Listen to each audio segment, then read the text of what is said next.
Gentlemen, can you hear me? Okay, better. Okay, happy to hear.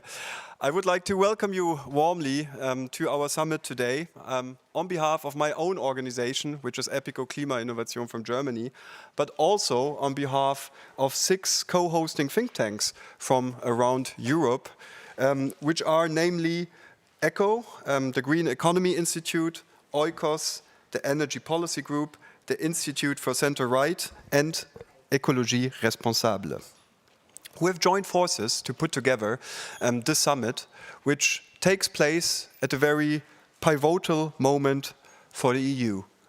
We are at the very beginning of the next legislative mandate, and the paradigm, the guiding theme of the last legislative mandate, the Green Deal, is facing a reality check.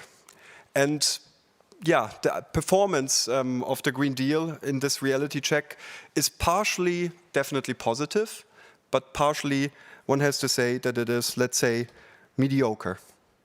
So the task for the next European Commission will be one of developing the Green Deal further, of complementing it with an industrial agenda, enable business models that we need, sustainable business models, which are missing currently, and also strengthen our international competitiveness, our sustainable competitiveness, which is currently decreasing. And of course, the Commission cannot perform this task in an international vacuum. Right the contrary. Europe's competitiveness is under a lot of pressure. If you look at our energy prices, you find that they are double or even 3 times as high as in the United States, 30 to 50% higher than in China. And we're facing fierce competition for the markets and the technologies of the future. On top of that, we have, of course, the war in Ukraine, increasing geopolitical tensions who have created new vulnerabilities. So the risk of stagnation and also the risk of deindustrialization is looming in Europe.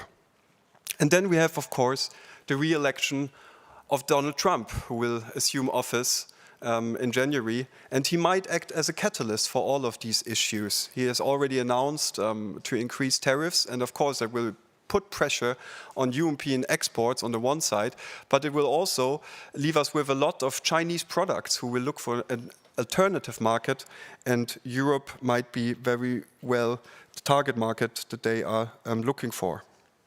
But of course, as always in life, with challenges also come opportunities.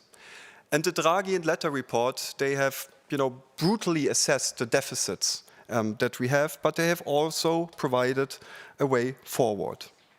And what came out very clearly from these reports is we cannot continue with a business as usual approach. That's not enough. We need less of this teacher's room approach, if you want, more pragmatism and more strategic perspective, less red tape and less regulation, which is so complex that it's actually hampering investment. So in other words, we need a Green Deal 2.0, which creates a framework where investment in net zero is not only an additional cost, but really becomes a competitive advantage. And the first 100 days of the European Commission really need to kickstart us on this. This is particularly important, of course, as the big member states, Germany and France, will not be in the role to assume leadership due to domestic issues that they are facing in politics. So all eyes are on Brussels. And I would like to stimulate our discussion today with 3 priorities that I see for the next European Commission, but also for the next legislative cycle in general. The first one is we need to support industrial decarbonization through innovative financing mechanisms instead of mere subsidies. Draghi has in his report pointed out that we are looking at an investment gap of additional investment of 600 billion euro to achieve our 2050 climate neutrality goal. There is no European budget, there is no subsidy approach which can get us anywhere close to that number. And this highlights the importance to use the limited public funding that we have to leverage as much private funding as possible.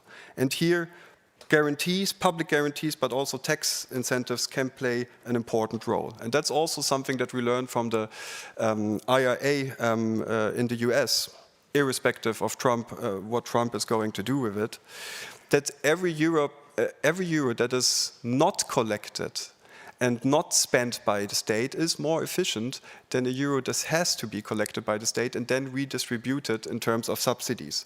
So we cannot neglect the option of tax incentives, which also means that we should provide member states with more leeway to enable this potential in their tax systems, which is more technology neutral and agile than tailor-made support programs.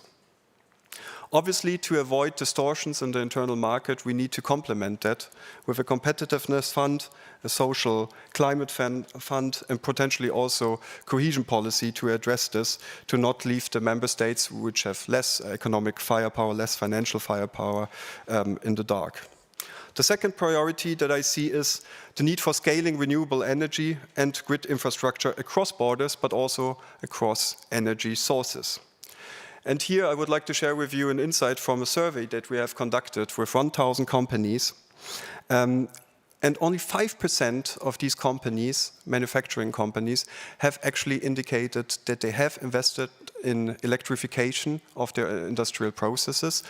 And only 7% have indicated that they are willing or considering to do so, which means that the overarching majority of companies that we have looked at is not considering this at all. And the reason is, of course, that electricity prices are far too high. So how do we address this issue? Fortunately, we don't have to start from scratch. Last year, we have accomplished the electricity market design reform, and now it's about implementation. It's about a harmonized implementation across member states. However, there is a missing piece in this reform, and this is convincing a coherent European flexibility agenda that is missing in the puzzle for the electricity market. And this is important for households, but it's also important for the industry to really make use of the benefits of a more renewable, hence a more volatile energy system. If, for example, companies manage to avoid the 20% which are most expensive in terms of hour for electricity procurement, they can decrease their electricity procurement prices by 20%. So there's a lot of potential here that we are not seizing. And the same holds true for the households. It does make a difference whether you can actually use the cheaper hours for your heat pump or for your electric vehicle. It does make a difference for the prices that you have to pay for energy. So besides electrons, we of course also need molecules.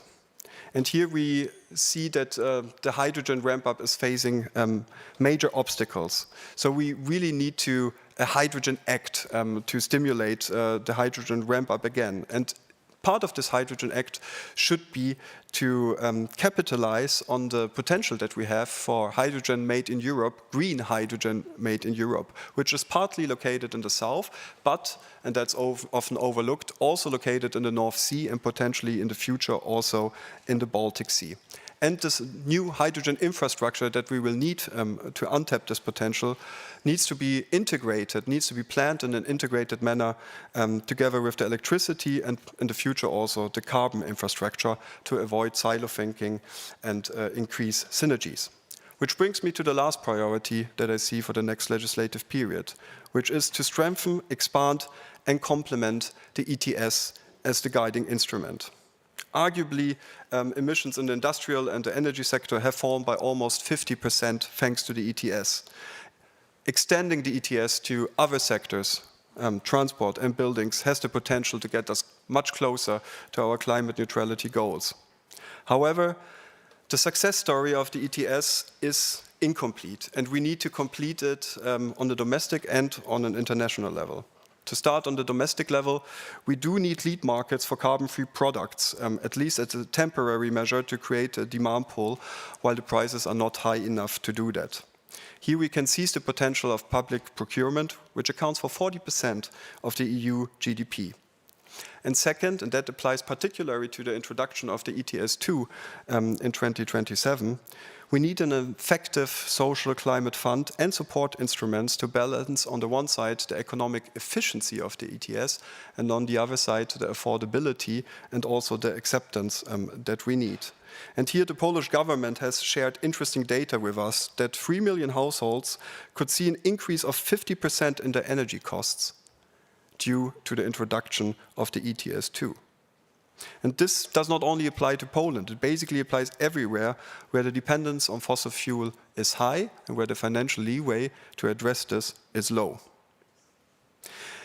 This does not mean that we should delay the ETS under the Polish presidency, although there have been some suggestions to do that. On the contrary, we need it. We definitely need it to get us to 2050, to get us to net zero.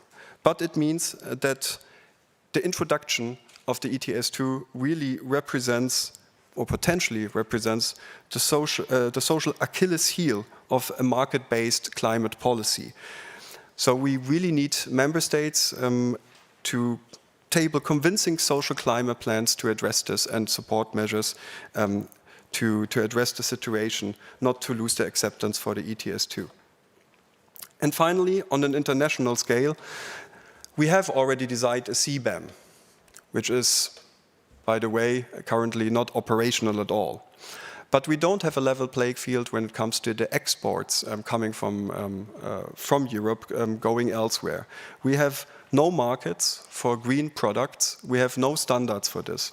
And this is why the EU should buy in and support the initiative of climate clubs, which is already there, which was initiated by the G8, and which we need to ensure this level playing field. So, to sum up, the next European Commission takes over in a very difficult moment. But it's also a very decisive moment. And yes, Europe can now fall behind. But we also have a chance in the next legislative cycle to integrate our climate ambition, our climate targets into a convincing strategy and a coherent strategy for sustainable growth and for sustainable competitiveness.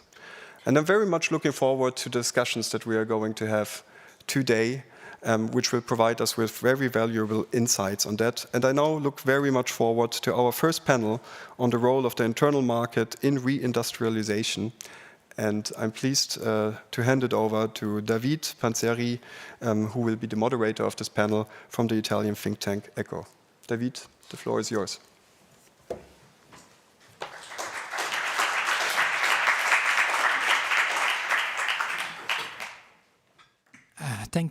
Does it work? Is it perfect? It's on. Yeah. Thank you, Bernd, for the introduction, and welcome everyone.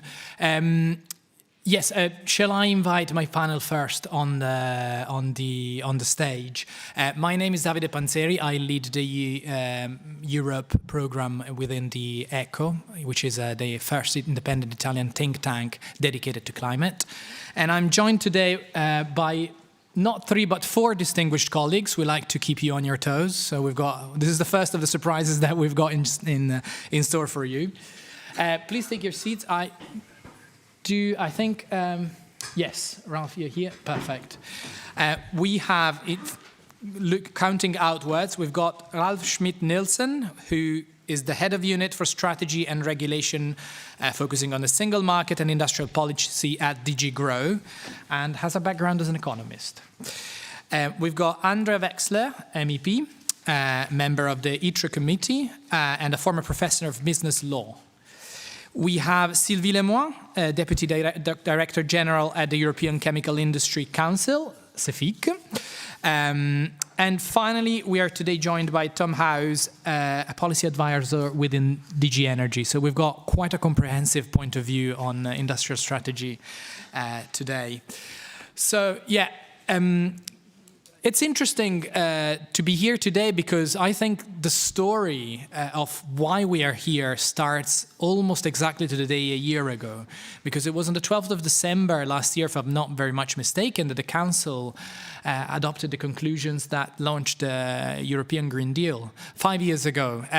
And that had a huge impact. It was the first mission of the von der Leyen. It has been instrumental and has been key in everything that the first Commission of von der Leyen has done the last 5 years. And it was very innovative because for the first time we had a climate plan. We had a plan that put into practice what was the Paris target, but in a way that saw decarbonization and climate action not as a cost, and definitely not as a dead cost, but as an investment into growth and economic development. And that is a lesson that other countries and other economic blocs have very well learned.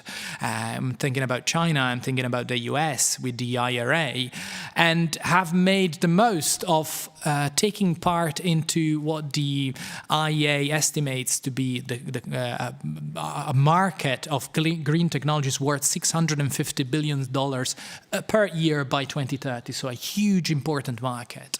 And now, 5 years later, somehow, as Bernd was alluding to, we're playing catch up. So what is missing and what has been missing so far has been an industrial strategy. And now the centerpiece of the new commission is competitiveness and industrial strategy, which is, in the words of the very influential Draghi report, mixing and having both industrial strategy and decarbonization going hand in hand. It's certainly a big challenge, and we heard a few points from Bernd on the various aspects that make this not a very simple equation to find out the solution to. But there we must go, and there the opportunity lie. And with my first question, I wanted to start with a reflection of the fact that the idea of having an industrial policy is something that Europe has been thinking about, has been talking about for a long time, but somehow that never materialized.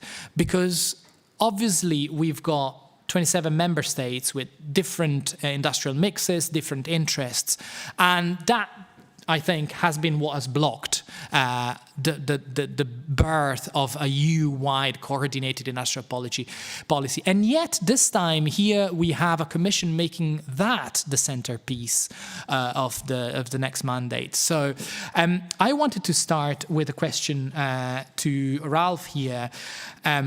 Why do you think this time we've got so many proposals? Why do you think this time it might happen? Over to you.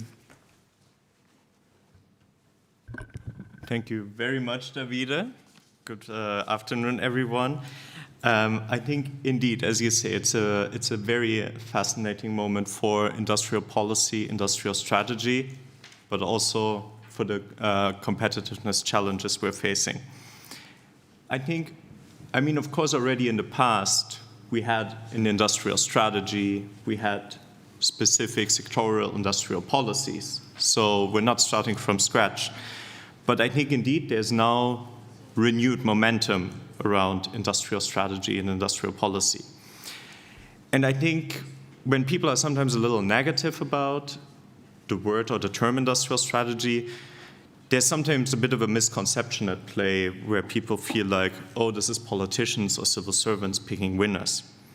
Whereas I think in practice, I think it's about identifying challenges for companies, identifying market failures, and then thinking about how can we improve the regulatory setting, how can we make sure that businesses thrive, how can we improve specific sectoral aspects as well. And I think now, this renewed interest, for me, there are three underlying issues or reasons why there is such a renewed interest. I think first, we know that the European economy and the industry are under pressure. Bernd just referred to energy prices. The Draghi report also refers to the risk of our economy falling behind in information technology and other more nascent technologies. And then, of course, there's a geopolitical situation which calls for close attention to our strategic dependencies. And I think in this context, the Draghi report lines out decarbonization could be an opportunity for Europe as well, but we need to engineer a coherent strategy for all aspects of decarbonization from industry, from energy to industry. I think a second reason why it's an opportune moment for industrial strategy, industrial policy, is the big challenge we're facing is decarbonization. And I think we are sort of in the lucky position that collectively we set ourselves decarbonization targets for 2030 and for the years beyond. so we know our goalposts. And I think from an economic policy making point of view, as big as the transformative challenge is, it gives us a certain predictability and makes it easier to deploy a policy toolbox. And I think third, what we also see is the importance of European scale in all of this, the importance to leverage the single market. I think also in the introduction, Bernd, he pointed to where would you put up your hydrogen facilities? Maybe in the south, where energy is cheap, maybe close to offshore wind parks, but clearly those projects, you need to identify the best places and the best framework environments across the EU. So you cannot afford to come up with 27 dissociate economic or industrial policies, but need a European approach and coordination between national approaches. And I think beyond that, the scale, it's only the single market, especially for new and nascent technologies. You need the single market to scale fast as a company and as a business. And I think this is also something, as we strive to compete with the US, with China, the single market can be the springboard for businesses to succeed here. Perfect. Thank you very much. And I think it's really interesting to hear, I thought, the idea that having the climate targets makes it easier to make policy because you have a fixed point where you're getting to. But I think it'd be interesting to hear what industry thinks of that. So I wanted to ask Sylvie, obviously, Cefic, we know that has been really active in the area of this policy. We know about the Antwerp Declaration, which was so successful, I think, because it touched on a nerve, and it was very quickly, the idea was picked up by many businesses in Europe, but also by the institutions, and I think it really influenced the policy making. So what is your point in terms of what do you see being proposed by the Commission now in the portfolios of the commissioners and what is being mooted? And where do you think there are gaps, or where do you think the attention should be focused on? So I think you're right. Antwerp Declaration was a big success, and we coordinated, we led it, but it was not only the chemical industry. This said, maybe to start, I'd like to explain a little bit where we stand as a chemical industry from a competitiveness perspective, just to show why a wide array of measures are needed. So we call ourselves the industry of industries. May sound a bit arrogant, but it means that as chemicals, we supply essentially all sectors, from everyday product, cosmetics, cleaning products, but it's also pharmaceuticals. It's all the materials. It's digital. It takes several hundred chemicals to make one semiconductor. It's the new technologies. It's the wind turbines. It's agrochemicals. So it's wide. It's everywhere. It's not visible, but it's there. So we're tied to all these value chains. We were one of the first to support the Green Deal. It's clear, it's climate neutrality and circularity, because we talk a lot about decarbonization, we should not forget circularity. It's something EU is good at and needs, because we are limited in our natural resources. So I would stress circularity. And the direction is clear, we shouldn't change the long-term direction. And I think most of the industries are very clear as well. We need to transform, and that's a non-negotiable. But we need the deal of the Green Deal. We need a business case. We need to be able to invest. And yes, Draghi, I think you said it, the diagnosis is clear and the economic and geopolitical situation has changed. 5 years ago when the Green Deal was launched and where we are now. So as Draghi said, we must act decisively and swiftly to ensure our industries remain competitive. Time for complacency is over. I'm just quoting Draghi here. So as a chemical industry, yes, we struggle on the cost side, as many of our industries. Energy, by far the number one factor. You gave the data. Regulation, more complex, more costly, and it keeps changing all the time. Very difficult to predict. That was probably necessary because it came with a lot of changes with the Green Deal. But at some point, we need to find a way to pause. Slow administration in general, little enforcement of our rules, in particular for import, or not effective enough. Relatively slow permitting as well for scaling up the innovative technologies. So it's a mix of elements. But that's the cost side and the investment side. Demand. Demand is relatively low, generally, but there's still some demand. In our sector, the global demand is 3%. However, and we're still a net exporter, but as the chemical industry, we grab only 0.5% of the global growth. So we grow slower than other regions are. You could say, well, it's normal because the growth is in other regions, but actually our imports, in particular from China, are also increasing. Right? So 30% of our domestic demand is filled by non-EU producers, and this is increasing. So it's a mix, and we need to work on the market demand. Demand is shifting, but importantly, the market is not ready to pay the green premium that comes with greener products, with more sustainable products. You were talking about market failures and industrial policy. Some would see it as political intervention in the market, where actually it's rather correcting a market failure. And the investments needs are huge. I mean, transitioning is really huge. You need a business case to do that. And at the same time, you don't want to create lead markets for non-EU players to fill that market. Because China, US, they are doing the decarbonization. The risk is that we invent the Green Deal and they make it faster. So how can we keep this speed, this advance?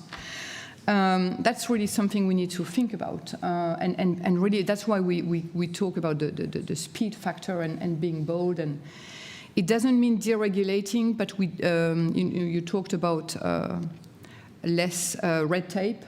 That is important. That's an area where we think policymakers can act quickly, where you can really send strong signals. We've been very encouraged with Mercosur, for example, which was the speed was unexpected. We've been encouraged with the That's one way of putting it. Yeah, it's not ratified yet, but at least we've been encouraged with the announcement of an omnibus regulation to simplify. We don't have the details yet, but these are important announcements that came, honestly, faster than we expected. So we hope this signals a much bolder and faster change from policymakers. Where are we good at? We are good at circular economy. There's appetite to invest, and the growth for sustainable products is predicted to be 4 times higher than traditional products. So how do we capture this growth? And can we do it with an EU advantage? We're going to talk, I think, about Made in Europe at some point. Not an easy debate. I think we're still committed to WTO at the same time, so it has to be compatible with our values, with our commitment. So it's going to be a thin line, but I can only reinforce what you said before. Time is running out, and now is the time to be bold, and we're stand ready to work with the politicians to try to move things forward. Thank you very much, Sylvie. There's definitely a lot that you put there, but I'm encouraged by the fact that you think that this acceleration that you are perceiving is a positive thing, and as a really good thing. We have to, yes. We hope to. We need it. We need it. One thing that you mentioned, and I think it was one of the key factors of the Draghi report, is also the issue of the cost of energy. And since we now have someone from DG Energy, we've got Tom with us, I just wanted to ask you maybe in 5 minutes to comment on this and in general on the topic of the panel. Thanks very much, and thank you for having me even at the last minute. First, I'd agree with what Ralph was saying in terms of the way that the Green Deal has anticipated a lot of the industrial policy that we've been talking about most recently. From our 2020 targets on, our renewables policy had an industrial dimension to it. our development of clean technologies and the supply chains behind all of that, this has been fairly gradual, but it's on the other hand, it is true that it's become an explicit part of the focus of the new Commission. And to turn to prices in particular, first, let's recall the way we managed the crisis. It was a huge supply shock of substance, and it was painful, and we're still suffering some of the pain. But in terms of the way the market responded, in terms of the way we introduced emergency measures from European level down to member state level, we survived it. We didn't have blackouts. We didn't have huge disruptions. So in a sense, we have mechanisms at hand, whether it's the member state toolboxes that we flagged up or whether it's the direct European measures. We have measures in hand that we can use during a crisis. We know that's not enough, so as part of the first 100 days of this Commission, the Affordable Energy Action Plan will be coming out together with the Clean Industrial Deal. And I think affordability has been on the lips of every relevant commissioner in every hearing and every speech ever since. And at this stage, we're drafting this. So I'm happy to spend a lot of events this week calling for suggestions. We have our own, but this really is an opportunity for you to provide concrete recommendations of what you would like to see in terms of whether it is simplification, whether it's planned use of the new MFF when it comes out, so use of European funds, the ongoing implementation of the existing laws and regulations. There's still a lot of implementation to be done, and this can be done well or badly. So there are several avenues where we can make improvements to the way markets work and work as efficiently as possible to make sure the markets are delivering the lowest possible prices before we even get to the story of state aid regimes or European funding. So there's a lot that can be done to address the price issue, and we're open for suggestions. Thank you, Tom. And it's really definitely good to see that this is a good window of opportunity for everyone here and to suggest and to input into this very important element of what it will become. Because, yeah, I think energy prices are really at the basis of a lot of things. We now come to the fourth, but by no means least, panelist today, Andrea. We've mentioned very many things, so I have a question on technologies, but I also want to give you the opportunity to respond on anything that you heard if you'd rather do that. So you tell me whether you've got any responses, or if not. I can do both. What's your question? Perfect. That's exactly what I wanted to hear. So my question is connected to what we heard and the fact that obviously we've got various technologies. I mean, the market is the market that I was alluding to is a market of green technologies. This is new technologies. It has a market impact because these are technologies that we sell. These are technologies that we need for our own decarbonization. And I think it was really interesting to hear from how crucial and how central chemical industry, for example, is. And yet, chemical industry will need those technologies in order to decarbonize and will need cheaper energy in order to do that competitively. So everything is linked. Yet, at the same time, within the Draghi report, we have...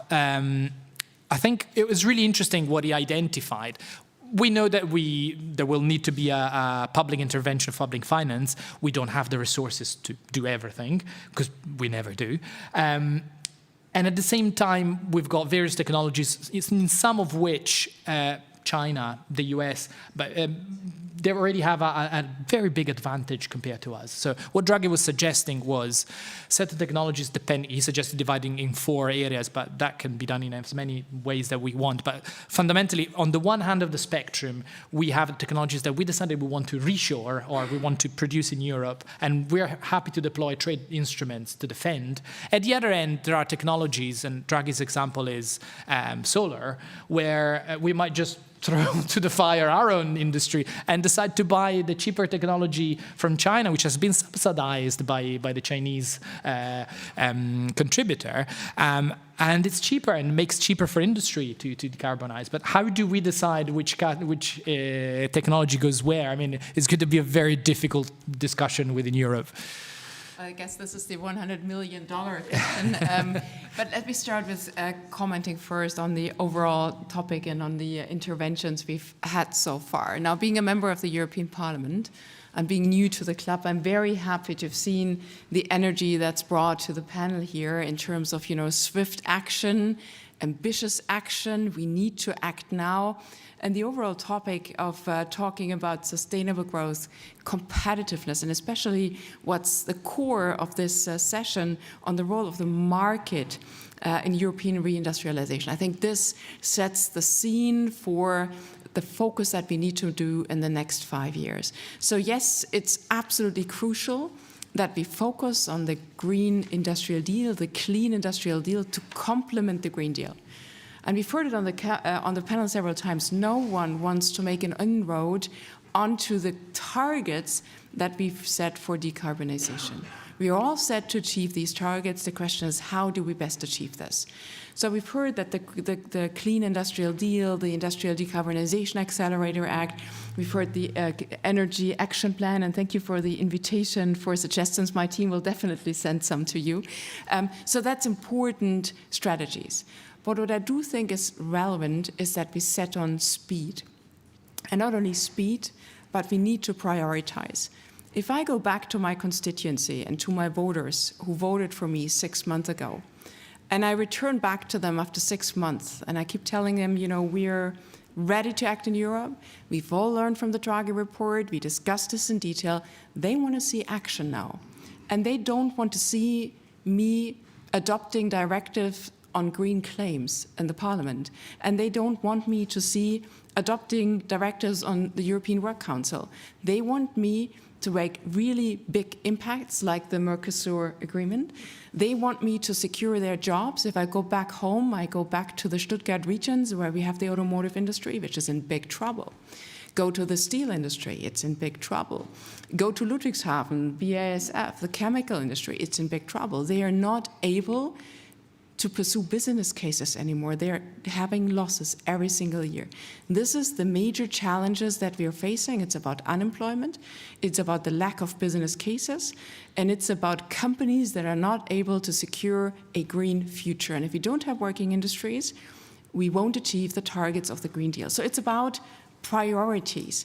We need to focus on a strong industrial base now, and we shouldn't lose ourselves in small directives and small additional issues that we started in the Green Deal. Let's focus on the big issues, and that's why I'm happy that after 100 years we will have the Clean Industrial Deal, we have the Decarbonization Accelerator Act, and maybe the competitiveness funds. That's the right directions. We need it now, we need it fast. Now, what we do need, in addition to industrial policies, is a market-oriented transformation. I like giving you the examples of the Euro 1 norm. So when we started 30 years ago, thinking about how can we make public transport, private transport somewhat cleaner. So we started with the Euro 1 norm. Now we are in a position of implementing Euro 7 norm. My feeling usually is when we look at the Green Deal, we jumped to the Euro 7 norm right away. And we said, go for it and do it. And I think we need time for transition. And that's why your comment is pretty right.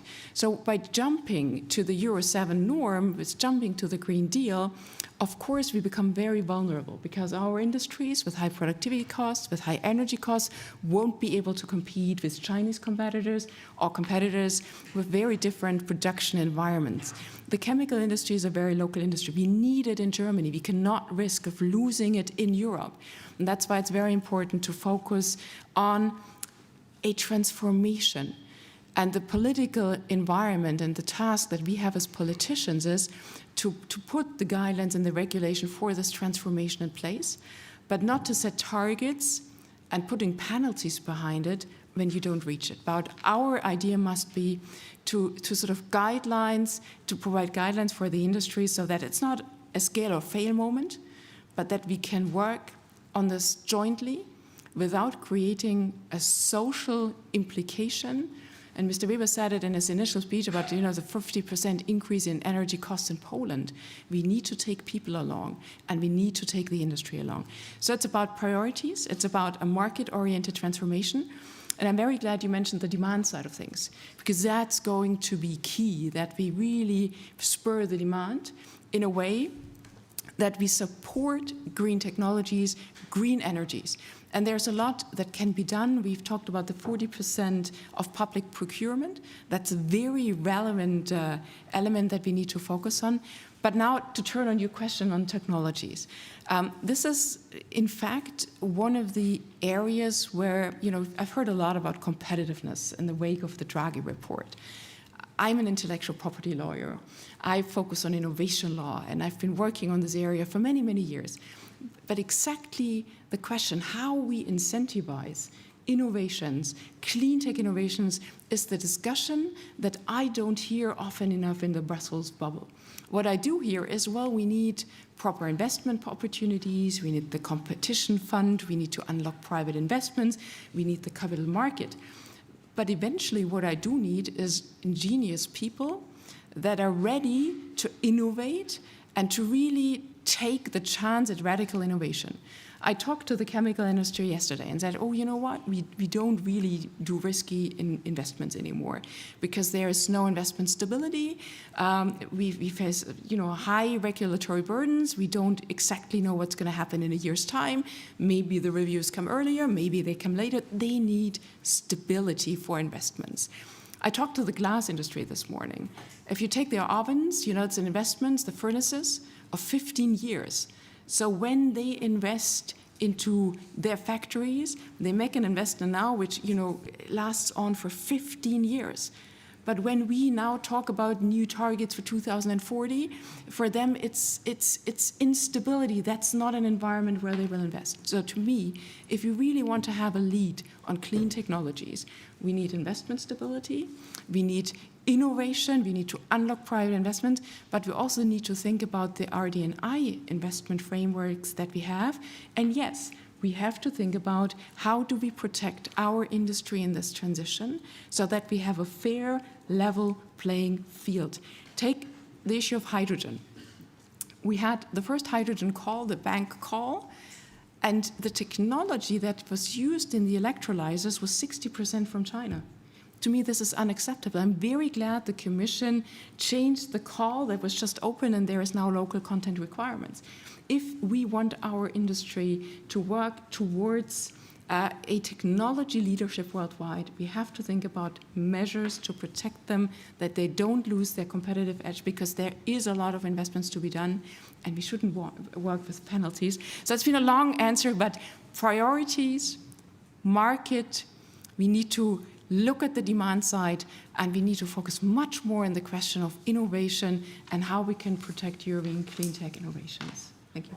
Thank you. It was a difficult question, but it was a good answer and an articulated one, which probably was what the question warranted. But Sylvie, you had a reaction.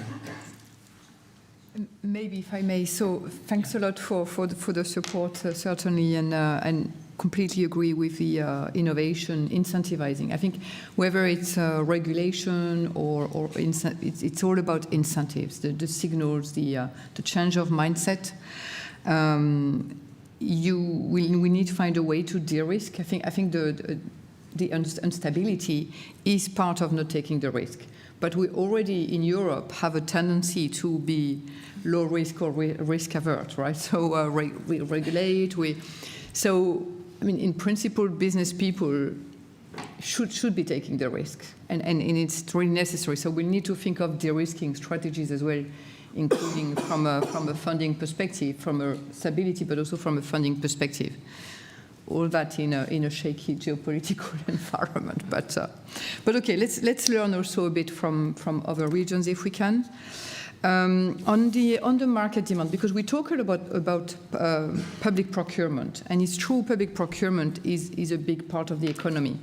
We're actually trying to scratch our head to think a little bit broader.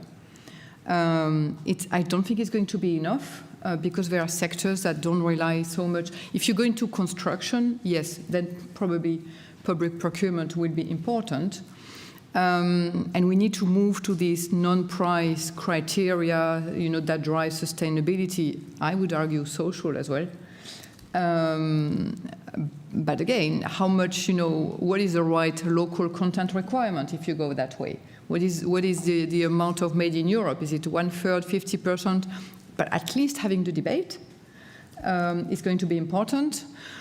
Of course, if you add more criteria into public procurement, there's another level of complexity to manage, in particular for the small towns, or they need to have the tools as well, maybe digital, but they need to have the equipment, the tools to manage the complexity. So there is this duality, do more but not too complex, that we'll have to manage. But that's public procurement. But I mean, should we look at green VAT or lower VAT for green products? Some people are talking about taxes for fossil fuels or for, again, it's the punitive approach. Can we do it the other way around? Should there be off-take tax breaks for the B2B? So if your customers is willing to pay a higher price for a low carbon or a product with a certain circular content, recycled content, bio-based content, how can you incentivize that with a system of tax breaks? Eco-modulation of EPR fees for circular products, new market-based mechanisms. So we're having some thinking right now on some mechanism for credits, but market-based credits. I'm not sure where it's going to land, but when I'm giving those examples, because I know it's tricky. I know the taxes are, is a difficult area for the Commission, but it's really time to think beyond the traditional, think out of the box. And it's likely that what may work in one value chain may not work in another value chain. So yes, market pool is not the only solution, because again, having market pool measures without cost, without measures on energy won't work. You need the full panel. You need the starter, the main dish, the dessert. That's what we need. And not recook the same recipes in the old pans. And yeah, we need a new recipes. The full meal, and yeah, we count on you.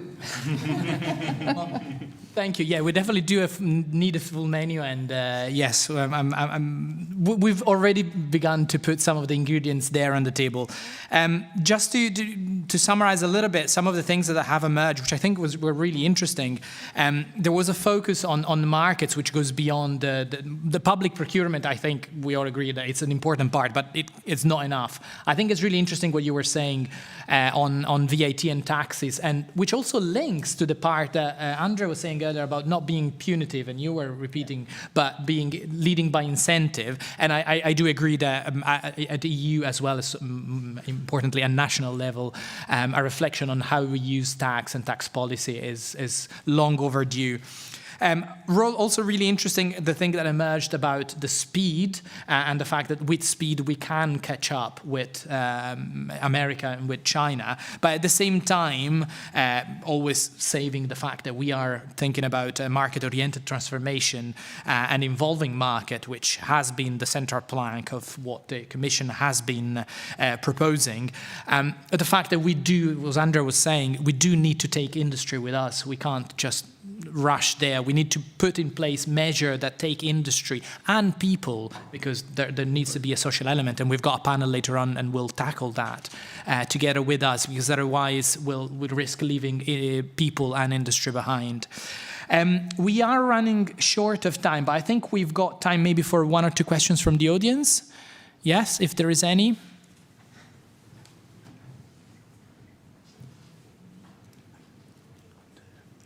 Yes? Do we have a microphone, or is one of the questions? There's microphones coming. If you can say, name and who you are, and also if you've got someone you're addressing the question to in particular. Thanks a lot. My name is Claire Sandoval. I work. The mic is not on. Thank you. My fault. Sorry. Thanks a lot. Claire Sandoval, I'm working for Vattenfall, a Swedish utility. You were touching, Ms. Wexler, on the regulatory stability. and that's on the regulatory stability. And that's totally key as well for us and how we invest in fossil-free capacity. But we also hear that some adjustments might be needed, indeed, like to the year, and that for the Green Deal we need to adjust slight bits and pieces of some legislations. And we'd like to ask the Commission officials how to do that without reopening everything, because that's actually just the mere idea of opening some files, some legislation that's just been agreed, would bring uncertainty to the markets and would potentially delay our investment in a very already turbulent economic time. Do you have any creativity around the legal tools you could use? Thanks a lot. So does anyone, I think, yeah? Tom, does anyone? Oh, sorry. I can have a go. I mean, I think I think the Commission is committed to regulatory predictability, and I think if sort of in the course of the mandate there's a sort of an intent to change things, I think it will really depend on specific elements, what kind of so I think my reply would probably be it depends. It's always case by case. I think one element, and I think Sylvie, she referred to the omnibus intents or simplification intentions. I think here typically the intention is not to do away with a regulatory framework or setup, but rather simplify it when we learn and realize there's incoherence between different proposals, or there are reporting obligations that are repetitive. So I think my reply, while it all depends, and this is a case-by-case question, is I think the intent would be rather focus on where there is contradictions, overlaps. Maybe just a tiny remark, because on the timeline, I think for the Clean Industrial Deal, indeed, planned for the first 100 days. I think for the Accelerator Act, the Commission has not yet announced when exactly this would be proposed. Thank you. Yes, please, Andrea. I would just like to comment on your question about the stability. Just from someone who's rather new to the Brussels environment, what I notice is that there's a lot of insecurity out there because there's a lot of discussion about things that are not getting settled and just taking time. Take the PFAS discussion. Just the fact that we're discussing PFAS has delayed investment decisions enormously. Now, the next issue that's coming up is ethanol. The prohibition on ethanol, which is going to be decided in the next half year. That, again, is delaying investment decisions. Next thing is, when the Commission announces, we had it with the deforestation regulation, there will be some guidance or guidelines by the Commission. It's not coming out in time. There is a fourth one, I'm just not remembering correctly, the correct title, but where the guidelines came the day, just now in December, when actually, the legislation came in place. We need faster guidelines by the Commission, and then the next thing is all the delegated acts. I know we are just crazily in my team trying to compile the expected delegated acts, what's coming up and what do we have to have in mind. I mean, please, Brussels, let's stick together. Let's make an overview of the delegated acts. Let's see what we can accelerate in order to create security with these delegated acts. There's some number out there with 2,000 delegated acts that are being expected, especially in the chemical industry. Yes. One number in that delegated acts means yes or no for that business model. And that's where I think speed in the Commission, transparency, who's working on what delegated act, at what time, when is the consultation period, that would tremendously help. Thank you. So, yeah. No, just to build on that, thanks for. I see you've met the chemical industry. So just in our sector, you're right. We identified between 600 and 800 delegated acts that have some relevance. Now, some are needed. A few are needed, not all are necessarily needed. But what you find very often is that you don't need to change the regulation or repeal or change it fundamentally. I think it's very often it's 1 or 2 years of delays. It's harmonized guidance to prevent that each member state interprets it their own way. Prevent the gold plating, more consistency in the transposition when it's a directive. These are all things that should be manageable without changing the core legislation. Put the right numbers, go stepwise.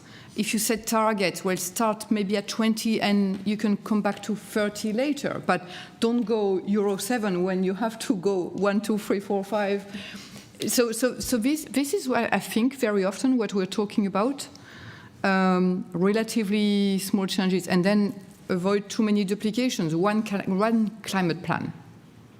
Right? And it should be workable for industrial emissions, for the sustainable reporting, for all your requirements related to climate, corporate social responsibility. One plan. Show me your plan. Yes, you have to be serious. Okay, thank you. I think unless there is any super burning questions, we are really overrun a little bit, and we've got a 15 minutes break in the foyer. Please do be back at 5 exactly. And I want to thank very much my panel. It's been really great to have you here, and it's been a very informative discussion. Thank you very much.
Welcome back, everybody. Can you hear me? I think we have a mic issue.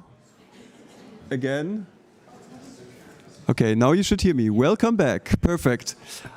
I hope you had, well, to be honest, a short but nonetheless refreshing break.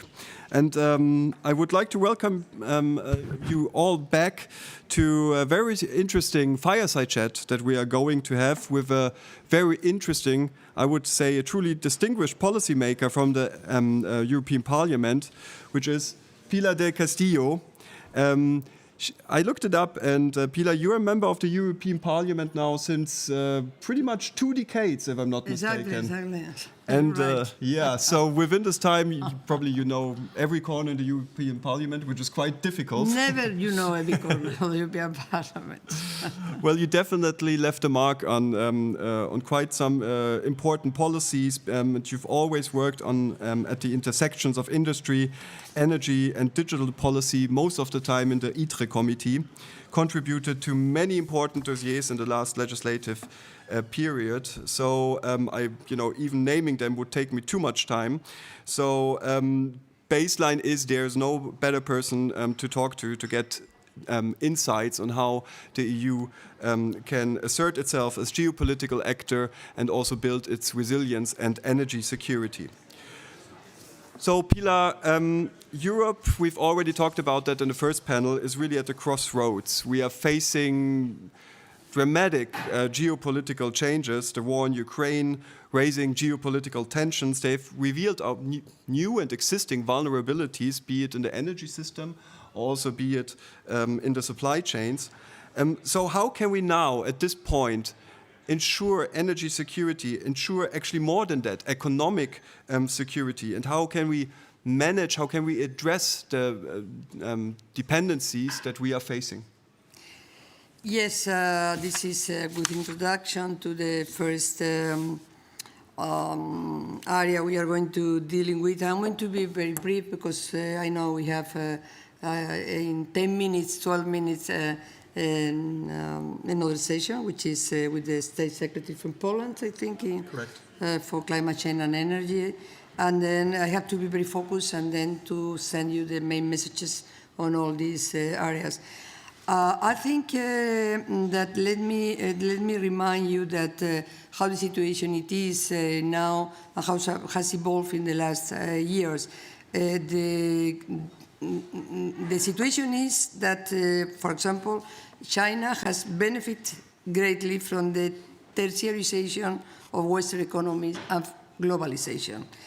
In just 25 years, only 25 years, it has passed from representing 5% of the world industrial production to 35%.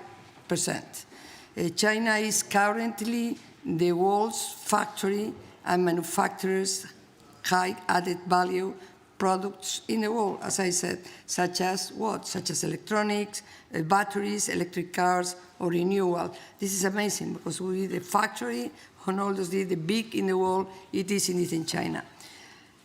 Then let's see another factor that has also influence on these major strategic change. One of those, it is the situation that was created and the evidences that was emerging after the pandemic. During the pandemic, the EU has faced with strategic vulnerabilities, mainly from China in the production of essential goods for the economy and society.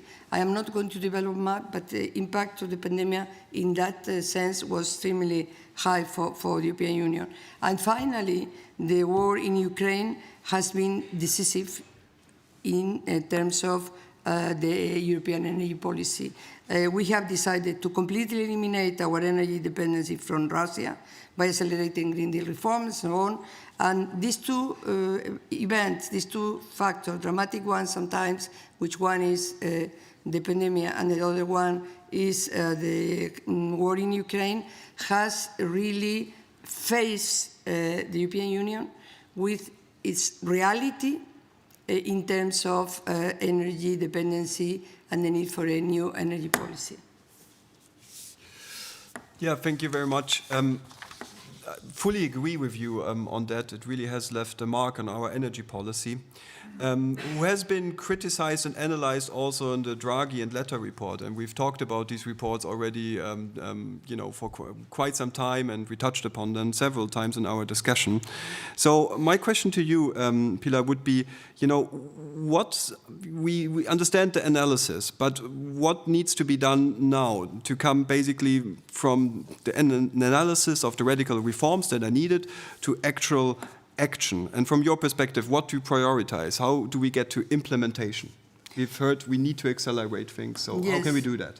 Yes, I think I would like to contextualize in general terms the situation in we are in this term, the parliamentary term, so this new term for the all European institutions, for the EU in that sense. There's a concept that has to be written in all the terms that was in the Draghi reports and in all the conversation previously, but now the Draghi reports has been catalyzed to put this black and white, which is competitiveness. And in competitiveness, the European industry is going down, down, down, it's lagging behind in many aspects. But it is lagging behind respect with different regions in the world, but mostly with US, due to two main factors. One is innovation in tech technologies that explain to a large extent this lagging behind the US. And the other one is energy in many different dimensions. One of those, it is in the cost of the energy impact for the industry in the case of Europe, in the case of US. Yeah, energy is again the buzzword, so to say. You've touched upon the electricity market design reform, and during this reform we have witnessed very different priorities from different member states. And I would say, yeah, once again, there was a call for energy union, which does arguably not exist to a full extent yet. So what is clear, and it became clear in the crisis, but it still is true, that we need to move beyond a national market approach, and that this energy union really has a lot of potential in terms of synergies, in terms of providing Europe with a strategic position and a more secure and resilient position. So how do we actually get this time this energy union right and really, make it happen so that it has an impact on us? Yeah, one of the consequences of the Ukraine war, as I said, is that we can see the European Union as a kind of giant, but unchained. Unchained for what? Unchained for the energy dependency. And what the Ukraine war has put, in all the, let's say, the clear light that you can see very well, is that the European Union was still a competing actor at global level with all the difficulties, but very dependent in terms of energy. So it was like the image of a giant which is unchained and they cannot move very well because the impact of the energy dependency made them that for a while everything was fine. You can import the gas from Russia, you can import this, you can import that, no problem, no Stream 1, no Stream 2. But when things really enter into a crisis in this now because the Ukraine war, in this case, then everything is to appear to show the reality that we have in terms of energy. So having said that, we need to take further step towards an energy union that goes beyond national market-based approach, that use the joint critical mass of the 27 member states as a bargaining lever, that strengthens the EU strategic position and economic security and reduce the competitiveness gap, as I said, of our industry. I can mention a number of things that the energy union need to be developed in order to truly develop something that we can call it energy union. That will be something in development progressively, but there's a number of things that can be mentioned. For example, the progressive alignment of member state policies and enhanced cooperation. Countries should cooperate with their neighbors to implement compatible, non-contradictory policies. Technological neutrality must be recognized for the success of the energy union. Energies like nuclear energy and natural gas will continue to play important roles in the energy policy. Synthetics, biofuels, hydrogen open up new avenues for sustainable transport. Greater collaboration in the case of supply problems. That's important. Member states should report each other if supply risks appear, including increasing coordination of storage infrastructure, and so on and so forth. I can detail it, explain you and transfer you a number of things that we have to fulfill in the process of building up sort of energy union. It is not in question that the energy mix will be decided at national level, because the realities are very different. But it is for us, for the 27 of the member states, to really concentrate in those aspects that the added value of the European Union is necessary, because together is the only way, also in the field of energy, that we can face these lacks and this dependency we still have. Speaking again of dependencies, I mean, we talked a lot about the energy transition, but actually Europe is undergoing two transitions at the same time, which is energy and the digital transition. If we get it right, probably both can help us to reduce the dependence on fossil fuels. You've mentioned gas, but in general fossil fuels. At the same time, these transitions create, of course, new dependencies. And I'm thinking here about raw materials, critical raw materials that are needed for the so-called twin transition. So how do we deal with these dependencies? What role will the raw materials play in the energy union, or in general in the energy policy approach of the EU?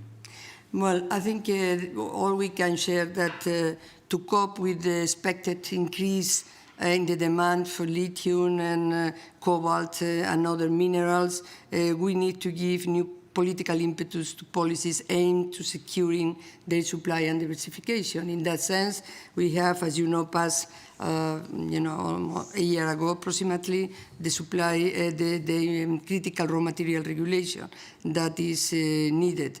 The EU only has 7% of the world's production now, or the most critical raw materials, so the implementation of the critical raw material regulation is extremely important.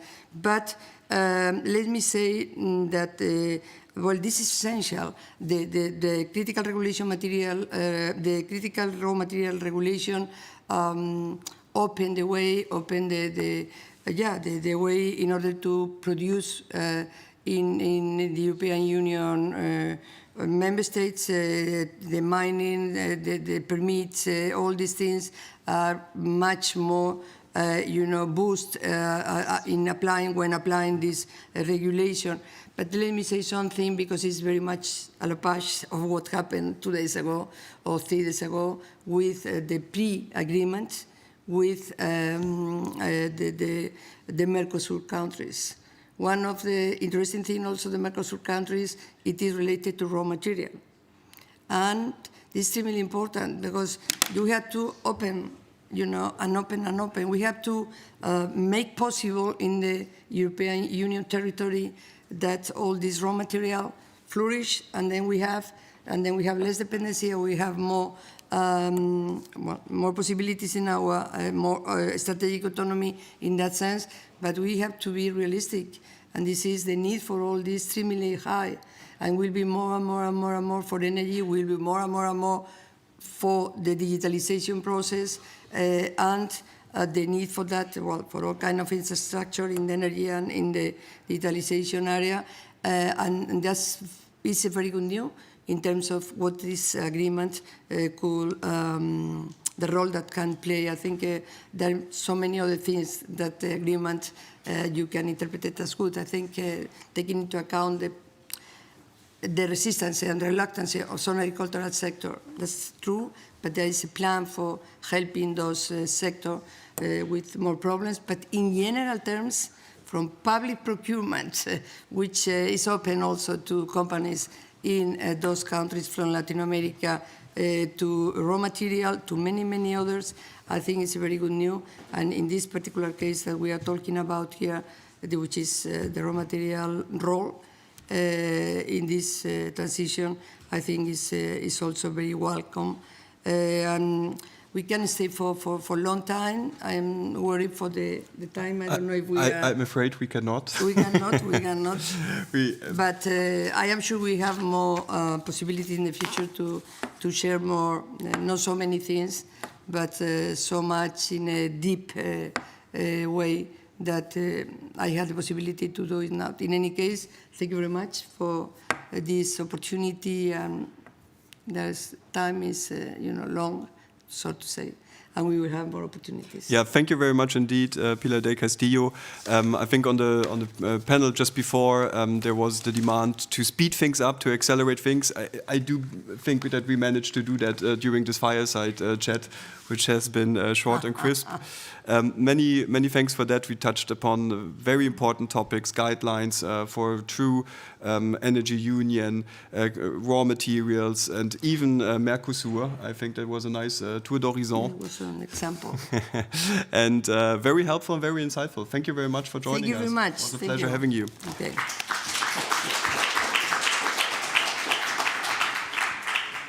And we want to take the discussion now from the European level to the member state level, and not any member state, but the member state which is going to assume the presidency from January on. And I would like to invite now to the floor Marcin Korolek from the Green Institute, Green Economy Institute, and Chris Bolesta. He's the Secretary of State of Poland. Please come to the stage, and the floor is yours.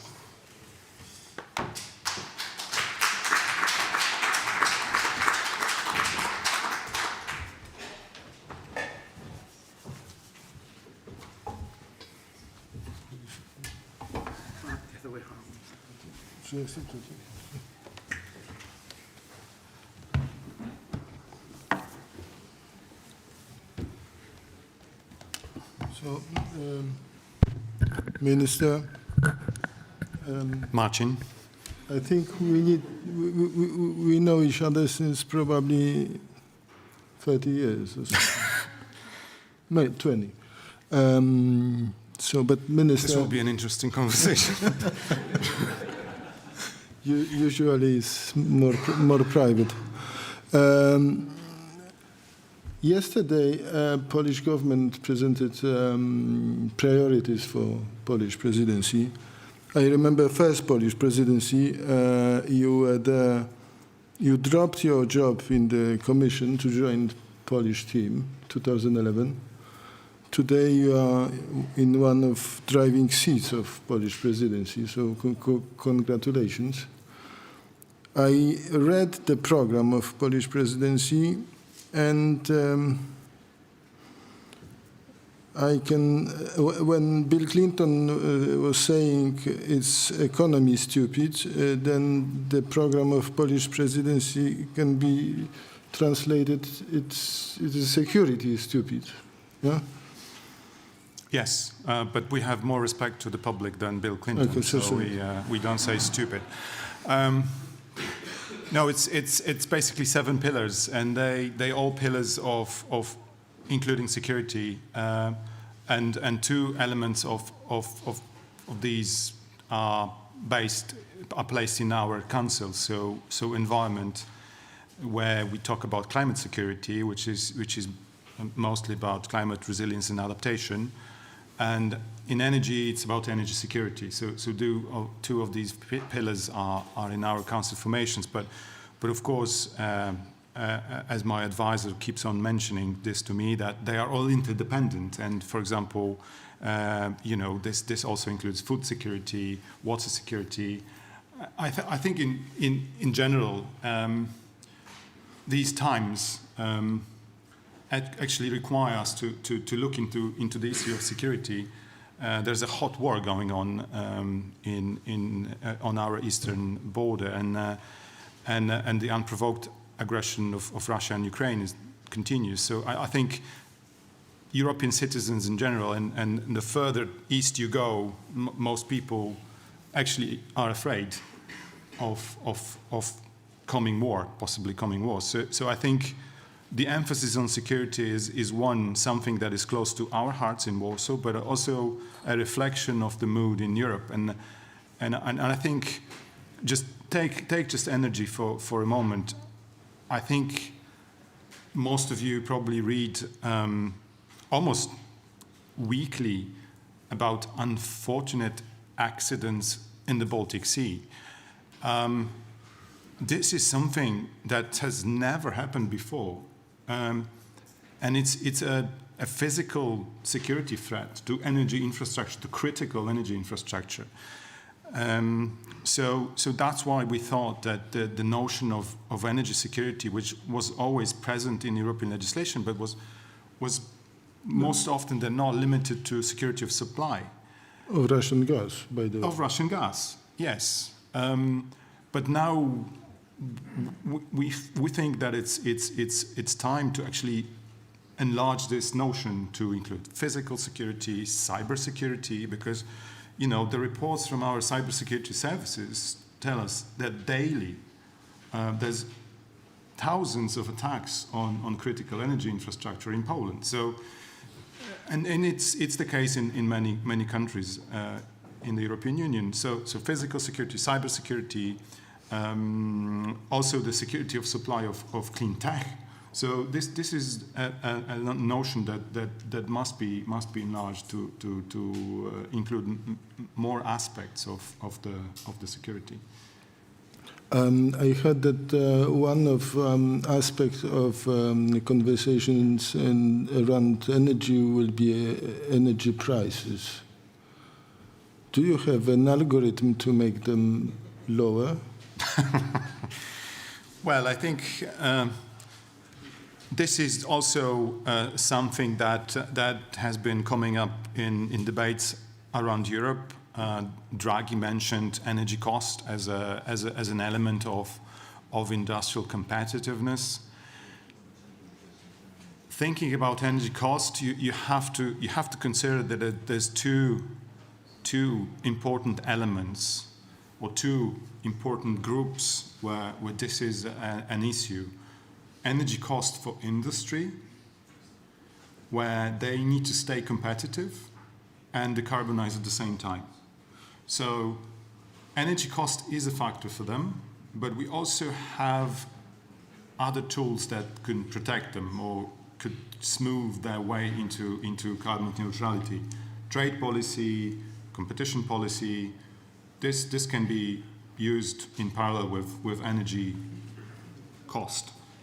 And the second part of that story is energy, well, consumers, end consumer, like you and me. And we don't have other tools like competition policy or trade policy to protect us, because at the end of the day, it's part of our bill. So you will question today's market design of energy, or no? I don't think that it's worth questioning today's market design. I think the European Commission did already a lot, and the last changes in the market design are to be implemented. And earlier today, I participated in an event on energy system flexibility, and there's many tools that we could use to make the energy system more flexible and use the existing assets and therefore lower the price. So, investment is one way, but we still need to learn how to make the system we have more flexible, and it will cut us costs. I heard some rumors that Polish presidency You hear a lot of rumors. Yeah, what to do? But the Polish presidency want to do something with this ETS too. I'm not source of these rumors, by the way. No, that was there. What we can do there? I don't know. Postpone it? No, By the way, during my part of panel, I want to say a sentence that I think basically we need completely redesign climate policy from creation of demand to creation of supply, but from supply to demand. from demand to supply. Okay, because I think it should be the other way around. Okay. Because I think that the origin of the Green Deal was such that we agreed some targets, but we didn't think about how to meet these targets, and in this way we created demand for clean tech from abroad. Basically, yeah. So I think that the new phase of the Green Deal should actually focus on manufacturing of clean tech in Europe. So supply of the tech, but creating also demand for green products. Because if we just focus on how much hydrogen we're going to produce, it's no point because there's no customers who want to buy this expensive hydrogen. So if continuing to deliver a policy of demand, then what is wrong with ETS2? ETS2 is something completely different because I was actually quite surprised that ETS2 was adopted because we have, for those of you who know the design of climate policy, is that the mitigation effort is between the ETS or ETS1 now and non-ETS, so the effort sharing regulation. And so the ETS is a system where companies will have to reduce their emissions because they have an obligation to present allowances for surrendering. In the non-ETS, it's the member states who are obligated by certain targets to reduce emissions. And now the effort sharing continues unchanged, but on top of that, on buildings and transport sectors, we are imposing a fee. Idea was this fee will drive changes in behavior. I can guarantee you that putting an extra 40 cents, 50 cents on petrol will not give you enough of an incentive for you to change your car. It's just not going to happen. The elasticity of demand for petrol is just very significant. Same for heating. The fact that you will pay a bit more for your heating fuels is not going to push you to invest thousands of euro in insulating your house. In transport, we do not need an ETS2 at all if we will maintain CO2 standards for cars. That is in buildings, I don't know, but basically there's we the don't need. EPBD directive with very very concrete steps. So that's something similar to CO2 standards for cars. You mentioned in your previous sentences Ukraine, and what Ukraine will play a role in this half a year? I mean, what are your plans vis-à-vis accession process, especially in energy? But concretely, they will be part of some informal discussions as well, or how you plan to embrace them? So first of all, we have the 1st of January deadline, where we actually don't know what's going to happen with transit of of gas to No, Ukraine. we probably know there will be stopped. We can expect, but no one really knows if it's going to happen, or suddenly there will be a Azerbaijani gas flowing through the pipe. We don't know. Or Kazakh. Or Kazakh, or whatever. So that is a very important date, and we'll need to monitor this, and if there need be, have some work around that. But I think in general, our ambition for this priority of our presidency, so Ukraine, will be to maintain the support for Ukrainian energy system, continue helping them coordinate this among member states, but also look towards initiating accession negotiations in the chapter of energy, and looking into rebuilding effort, because that is something that we should already look into. I think that many people neglect this fact that there is plenty of lessons that Ukraine is learning the hard way that we actually should consider in Europe, like distributed generation, resilience, security of supply, security in general.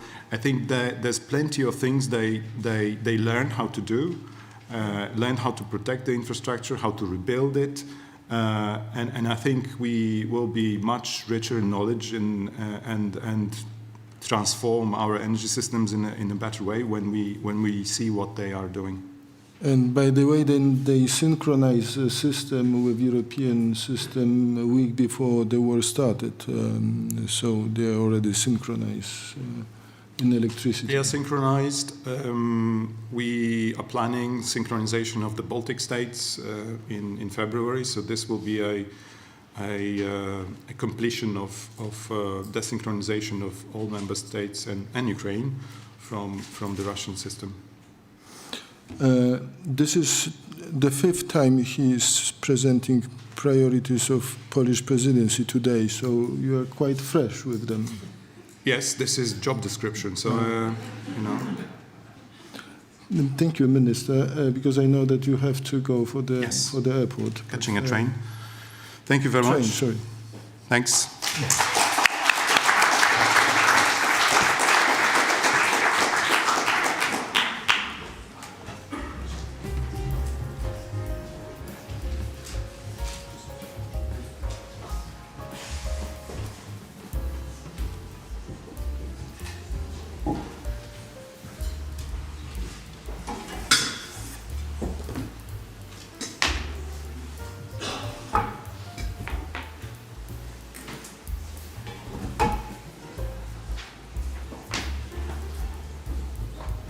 Hello, good evening.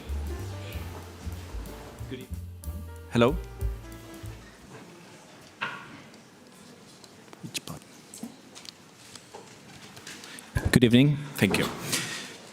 Good evening, everyone. My name is Tony Timoner, co-founder of Oikos, one of the co-organizers of this fantastic event, and I am the moderator for this second fantastic panel under the name Competition, Energy Security and Resilience, Navigating the Trade-offs while avoiding new dependencies. We have here two fantastic panels that I will call in, and to this fantastic and very insightful and thought-provoking discussion about the future of the European landscape of energy. It has been challenging times, and we are navigating a complex crossroads where energy security, economic competitiveness, and the transition to sustainable energy sources converge. The past 2 years has been a test for Europe. Our energy network has been stretched, geopolitical alliances have been shifted, and the transition to clean energy has been accelerated in ways we could not anticipate it. Russia's weaponization of energy has served as a stark reminder of our vulnerabilities in our systems and compel us to reassess our dependencies and resilience. But Europe has shown remarkable adaptability. Our strategy of reducing energy reliance on external and reliable energy sources particularly Russian fossil fuels, and accelerating renewable energy deployment is yielding some results. Let me share one striking example you are familiar with. We had 20% of energy consumption coming from Russian fossil fuels before the Ukrainian war. Now that figure is down to 5%. Alongside, we have seen a rapid expansion of renewables and a significant increase in LNG imports from allies like the US, and we hope he remains an ally, demonstrating how quickly we can adapt under pressure. However, these gains come not without challenges. The transition has brought some new dependencies on critical materials and technologies essential for clean energy infrastructure. Balancing energy security, economic growth, and sustainability remains one of the most pressing questions for our future. So today we will explore in this panel some critical questions. How can Europe navigate the delicate balance between securing energy supplies and maintaining economic competitiveness? How do we avoid over-reliance on new forms of dependency as we phase out the old ones? And most importantly, how do we ensure that resilient building aligns with our climate goals and spurs innovation? These are not questions just for policymakers, for industry leaders, or for us. They concern households, small, medium enterprises, businesses across Europe. And now let me introduce our distinguished panelists that bring a great wealth of experience and expertise to our discussion. First of all, Mr. Matthew Baldwin, please. The Deputy Director General of the Directorate General of Energy at the European Commission, and has been at the forefront of shaping EU energy policy for many years. A British and Italian national, and as a resident of post-London Brexit, I'm glad that the bridges remain between both parts of the channel.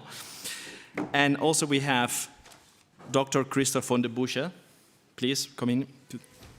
CEO of Gascade, whose work is pivotal in advancing hydrogen infrastructure and ensuring Europe's energy resilience. Gascade is a key player in gas transmission in Germany and is going to be also a key player in the future of energy transmission in Europe, given the circumstances. Thank you very much for this, to come to this panel, and let's deep dive into this discussion. And I will start with some questions that I hope you find it interesting and challenging, and starting with you, Matthew. And the first question is one that deals with what they call the energy trilemma and how we can balance the trade-offs. How can Europe or the EU balance this trilemma, the energy affordability, sustainability, and security in its policy making, given that, first of all, energy prices seem on the way up, and the contract and the outlook seem so even for summer next year. Second, our climate goals remain set and we want to commit to them. And third, there are signs, or have been many signs for many years, of growing discontent among the public about how supportive they can be to these climate goals and energy policies. How we address this trilemma? Well, thank you very much. It's lovely to be invited here.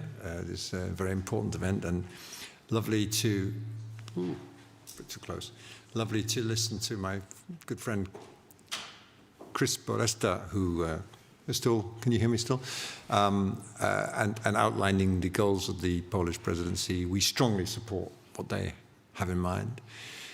It fits very well with the agenda we have, and it's a great presidency to be taking us forward as we begin the first 100 days of the new Commission's life.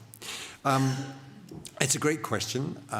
For those of you who don't know and love the energy trilemma, it's become a cliche, but sometimes cliches are good at explaining things. And sometimes, and I think it's exaggerated, people say, well, you know, this is an impossible circle to square between affordability and sustainability and security. And I don't think so. We've made them the pillars of how we try to work at the European level. And it's a great thing to keep in mind, because I think at different times we've maybe haven't paid as much close attention to all of them as we should. Security in particular, we've allowed ourselves to become dependent on fuel from one unreliable source who has chosen to weaponize that, as Chris was putting very well. And I think, you know, those goals should not come into conflict, and we should really pay attention to them, because when we look at the energy transition globally, it brings us, it contributes in all three dimensions. In renewables, in energy security, this is, if you like, the best domestically produced, autonomous, secure energy one can have. It is also, and I hope we'll get on to a chance to talk about this, it is also potentially the most affordable once we dig into it. But we also know, and I'm sure we'll get onto this as well, the Draghi report, every discussion in Brussels, as I said in an event last night, has to begin with, as Mario Draghi said. And for those that dare to disagree, they have to say, despite what Mario Draghi said. Because you have to frame it in the Draghi framework. But our commissioner has been charged with bringing forward an action plan for affordable energy, not just prices, but the overall costs of energy for households and business, and thereby buttressing EU competitiveness. And it's axiomatic that we will align that plan with both our clean transition and our security agendas as well. No, thank you very much. And actually, we would like to go back to the Draghi report later and ask some questions, especially using Draghi's own statement. We will do whatever it takes, and he said, added later, and believe me, it will be sufficient. We will talk whether the Draghi report is sufficient and whether it is the wake up that Europe needs for policymakers. But Mr. von der Busche, over-reliance of gas, and I mean over-reliance, because since now we can call it over-reliance of foreign gas, especially Eastern European gas, has been a drag. But at the same time, we have found alternative sources, and every year Europe and the European Union is doing a great job to fill the gas storage, even though apparently there has been some issues about pricing future contracts for next year, that is going to come a bit more expensive to fill the gas next year, which brings a question of volatility, brings a question of resilience, and brings a question also of how we can do the transmission of gas, and how we can also think about other type of transmission of gases like hydrogen. So what are your thoughts about that, how we can improve resilience from the standpoint of transmission grid of gas, but also hydrogen? Yeah, thank you. As Mario Draghi said, no, I think especially the last years have shown that we have quite a resilient infrastructure, and that the way moving around energy in large volumes and large amounts across Europe with the help of molecules is quite a successful model. Because my own company, Gas TSO, well, it was quite a challenge. So more or less the majority of the gas coming from Russia to Germany and then to the rest of Europe, of Western Europe, was flowing through our grid. So with this being changed from one day of another, had quite a severe impact. On the other hand, together with the other gas pipeline operators, we managed, and I think this tells us it is possible, and the overall system we do have is quite a resilient one. And so that's, I think, good news, and this good news as well relates to the next step. If you look for natural gas being in the past a good energy vector to move around energy across Europe, I think a lot of the arguments as well do apply for hydrogen. And unlike electricity, with natural gas, with our natural gas infrastructure, we have been used right from the beginning to move around through Europe large amounts of energy. And as you might know, the electrical system was more national based, and even now, if you think about grid coupling capacity, so how much energy can be moved from one country to another country, is pretty much limited with power. because historically every country had its own power production. However, with natural gas, right from the beginning we had the problem.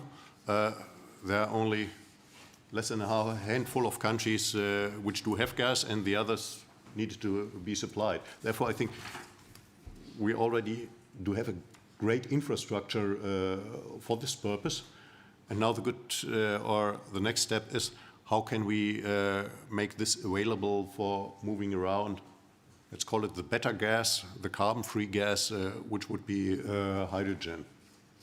And if we have to repurpose this transmission infrastructure for a hydrogen, do you see any obstacle for cross-border transmission? What would be the problems? Or it's simply a question of ensuring production is available, and the cross-border transmission wouldn't be a problem. I mean, questions about national markets dealing with hydrogen regulation at the national level. Are we ready to have a pan-European market, therefore transmission of hydrogen? Are we ready? Well, we will be ready. We will be ready. And just today, this morning, the future hydrogen pipeline transmission operators from all 27 European countries, which are organized in an association called ENNO. You might know from ENSO-G for gas or ENSO-E for power. They just decided on the new government structures, how the decisions are taking. So it's going pretty quickly forward. So I think we are ready for it. But to look at it at different aspects, we have the technical aspects. Are we ready? We have I would like to call it organizational aspect, because regulatory sounds so boring. Yes. Yeah, boring, general, and being a regulated grid operator, regulation has a special taste always. And then we have an economic topic. I think the technical good news is, well, it works. Most of the pipelines, of the larger pipelines, steel pipelines, which are used for methane, for natural gas as well, can be used for hydrogen. So technically, I think it will work. You need to prove that it's safe, and we as well had to do a lot of paperwork with it. Fortunately, we had have a quite new grid, only 30 years old, so we know all our pipes by name and have the material specifications and everything as part of our IT. That helped pretty much. But in general, it's an effort, but it's possible, and you don't have to change that much in the pipelines. That's the technical part. The market part, I think, as well, can be quite fast, because we practice it, all this with the organizational framework, with the regulation for natural gas, where we set up a pan-European market. So we've undergone the market regulation exercise for the last 15 to 20 years, and I think managed to have a gas pipeline infrastructure which allows quite decently for connecting all areas of the European market. Still, certain things need to be adapted, and these are the small, let's call it smaller technicalities that, for example, to participate in the joint planning and setting up the rules, the directive needs to be transposed to national law in the different countries. So on the one hand, we shall start planning by mid of this year. On the other hand, in most countries, it's only transposed in national law 1 year later. But okay, that's small design flaw, but I think sooner or later we've overcome it, and it will work out. We definitely will need some additional adaptation of the regulation, but this, I think, as well will work out. Economically,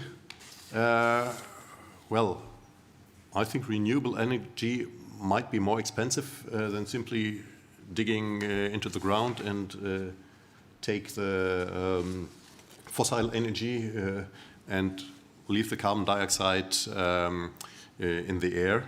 Economically, it will be a challenge. And there, I think we should not be too strong, especially in the beginning, when defining what's really green, to ease a little bit more the way. So I'm a trained chemist. I studied chemistry, so I like hydrogen, and I know there are different processes of producing it. Some of these production processes are called green, some blue, some red, and whatsoever.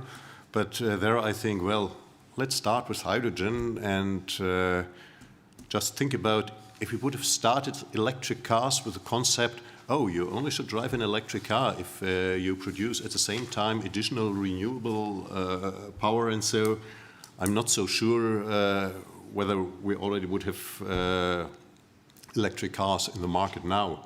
And therefore, I think we should go more for just let's start hydrogen economy, and then let's see that hydrogen gets greener and greener with a clear target of green, than setting too high of targets, which was, I think, referred to MEP Wexler before with maybe we should start with Euro 1 and not with Euro 7.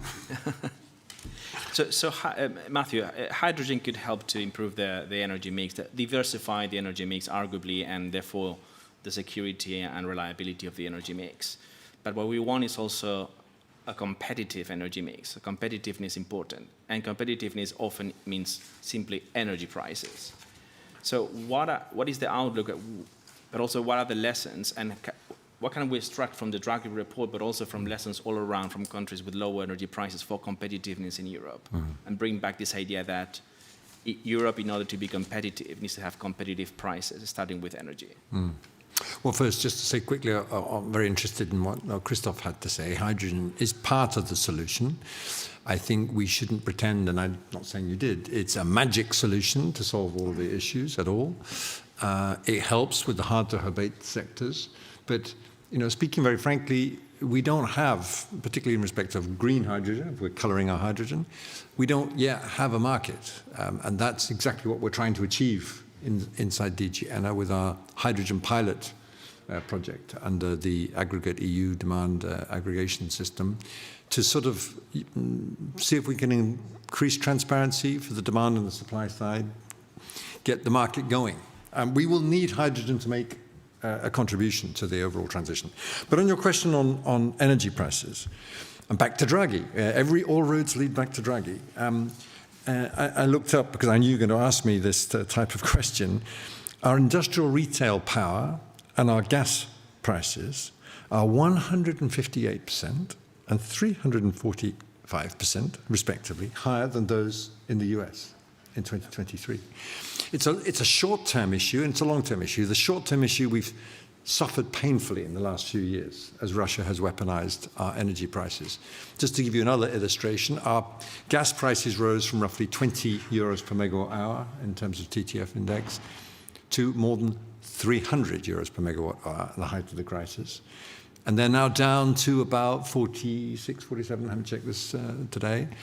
And we're all kind of 46, 47, that's nothing compared to where they was, but that is still more than twice what they were before the crisis. And this is just in the short-term impact. And then you enter the sort of the realm of economic historians, really, who look at societies and access to cheap, sustainable, in the broader sense of the word, long-term access to energy, and they say this is how societies live and thrive. So, no pressure. We've got to address this as a core part of our overall strategy. We've got to ensure affordable energy for our businesses and for our industry.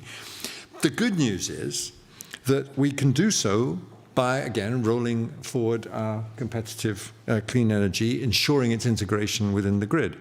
The reality is that those high EU energy prices are due to our dependence on imported fossil fuels. Indeed, there's been a big controversy in Central and Southeast Europe recently on electricity prices. And it's not an independent, unrelated thing. Those increasing gas prices are the main driving force between increasing electricity market prices. Again, Chris talked about the new design for electricity market design. In the past, natural gas-fired power plants have been the marginal technology units, as we call them, in the merit order, and effectively setting the price in the market. So exposing our electricity markets to shocks in the gas price.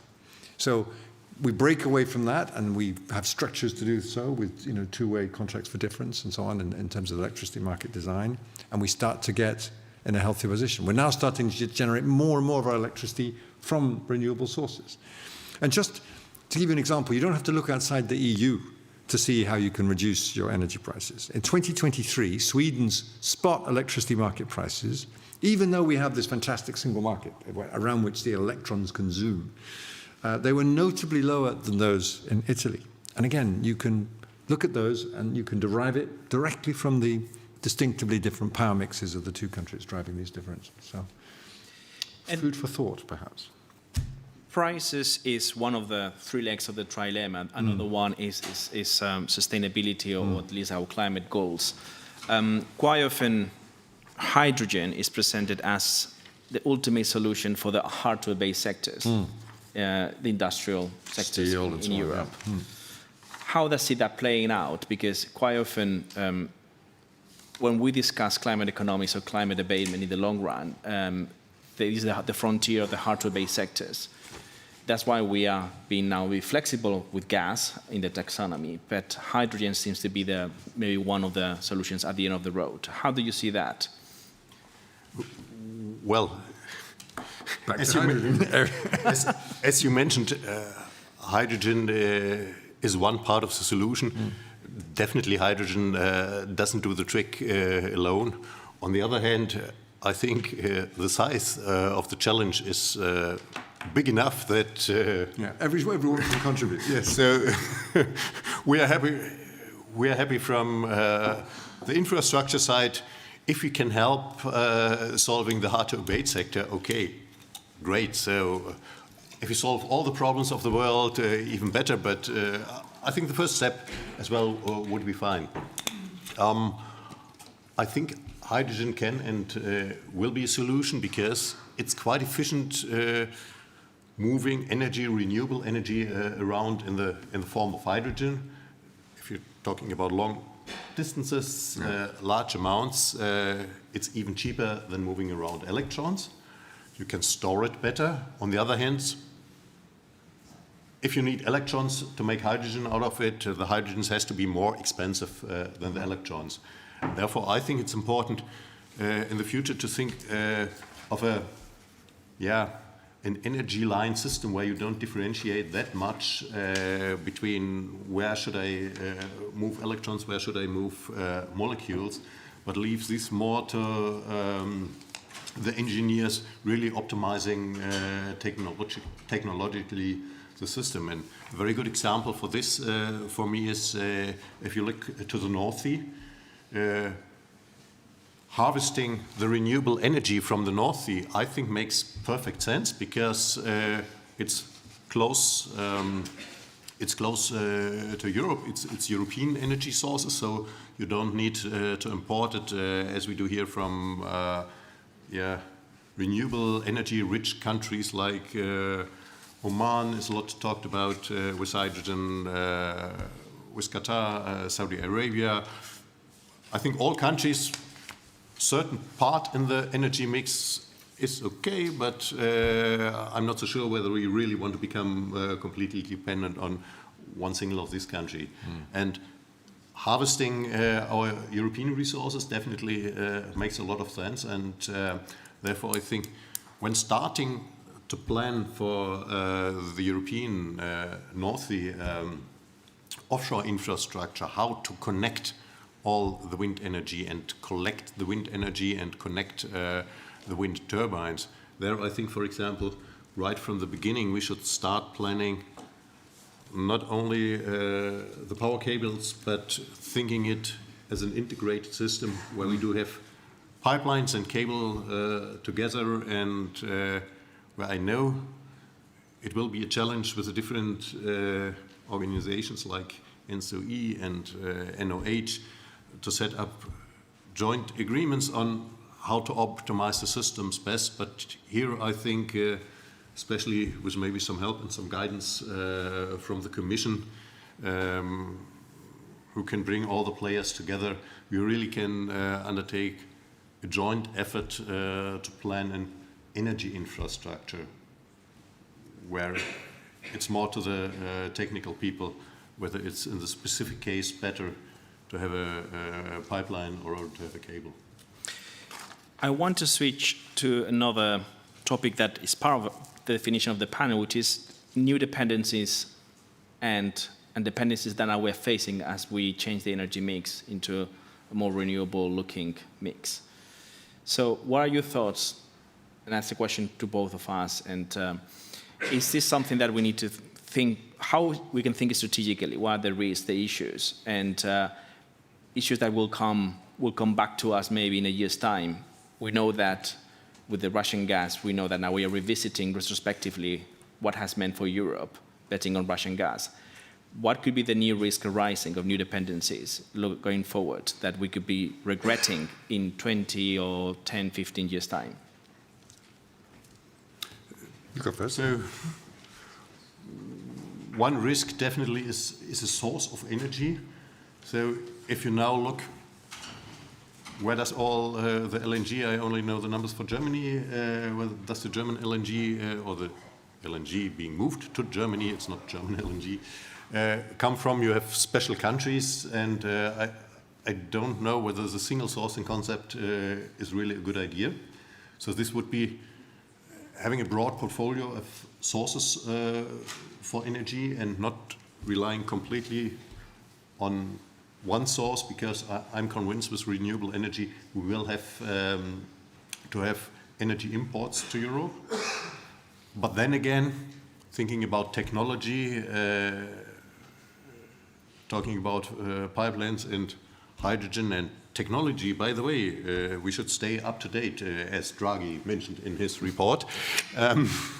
We as well should make sure that, for example, the technology for the electrolyzers maybe as well is developed in Europe, or this morning I read for electricity, new patent applications for technology for electrical grid.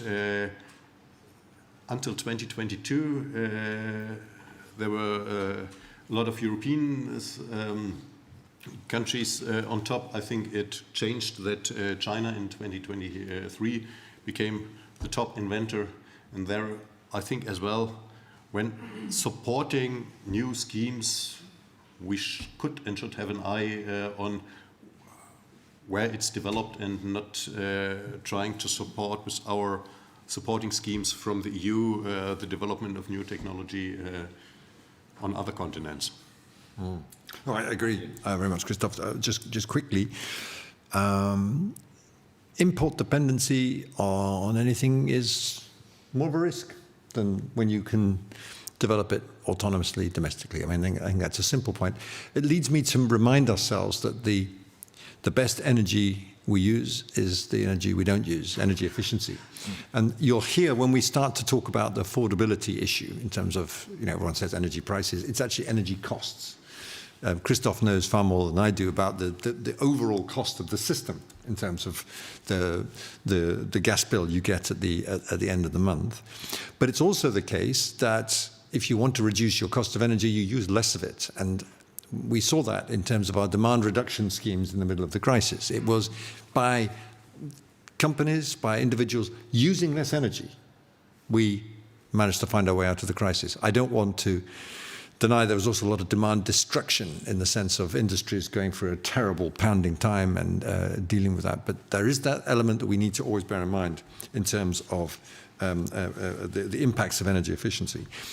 I'd also like to broaden our definition of dependency beyond imports of gas and to think also about things like energy transition critical raw materials, which, again, we haven't paid enough attention to it in the past. My boss, always good to quote your boss, my Director General, Dede Johnson, was working on a panel, UN panel directly reporting to the UN Secretary General, looking at the first steps by which we can look, importers and exporters from all parts of the globe, at how we can develop better transparency and fairness in the trade of energy critical raw materials. And that's why, again, we've been thinking about all the different technologies we need to power Europe's energy transition through the Net Zero Industry Act and all the ongoing work that will be that will involve. And the fastest way to have a short career in the European Commission is to speculate too early about initiatives which are coming in the first 100 days. But I strongly expect to see a number of these themes echoed in the Clean Industrial Deal and the associated Affordable Energy Action Plan. Thank you. But wait, maybe one comment. When talking about resilience and cost, I think as well, it's part of the truth that resilience and diversification, this does not come for free. So it was not, how did the dependency from Russian gas emerge? It was not because somebody thought, oh, it's a great idea to take a lot of gas from a cold country because it's a special quality and we like it so much. I think it simply was the cheapest source. And normally, yeah, well, if you want more resilience, you buy, let's think about it as a kind of insurance. And I think you have to pay for it. And these, from the pure economic perspective, might be as well a challenge to steer the system that the companies don't go the way, okay, let's go to the cheapest supply. If I can buy my PV cells in China some 3% cheaper than from, as mentioned, European production, well, companies, people could tend to say, okay, I save some money and that's why I buy it from China. If we say we want as well to keep this technology in Europe, there might be the time where we say, okay, and this, it's worth it, and we are willing to pay for it. Oh, if I could closing already, yeah. Yeah, just real quick, and I know you want to close, but I think you're right to raise the resilience issue. I mean, this is fundamental to solving the trilemma. And that's why we've actually launched a big review of our overall energy security framework here. This is the basis for our entire energy security.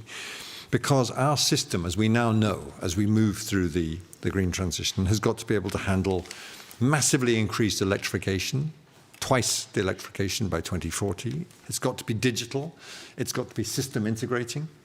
And it's got to be able to cope with sharply higher shares of wind and solar, and hopefully in the future, green hydrogen and e-fuels.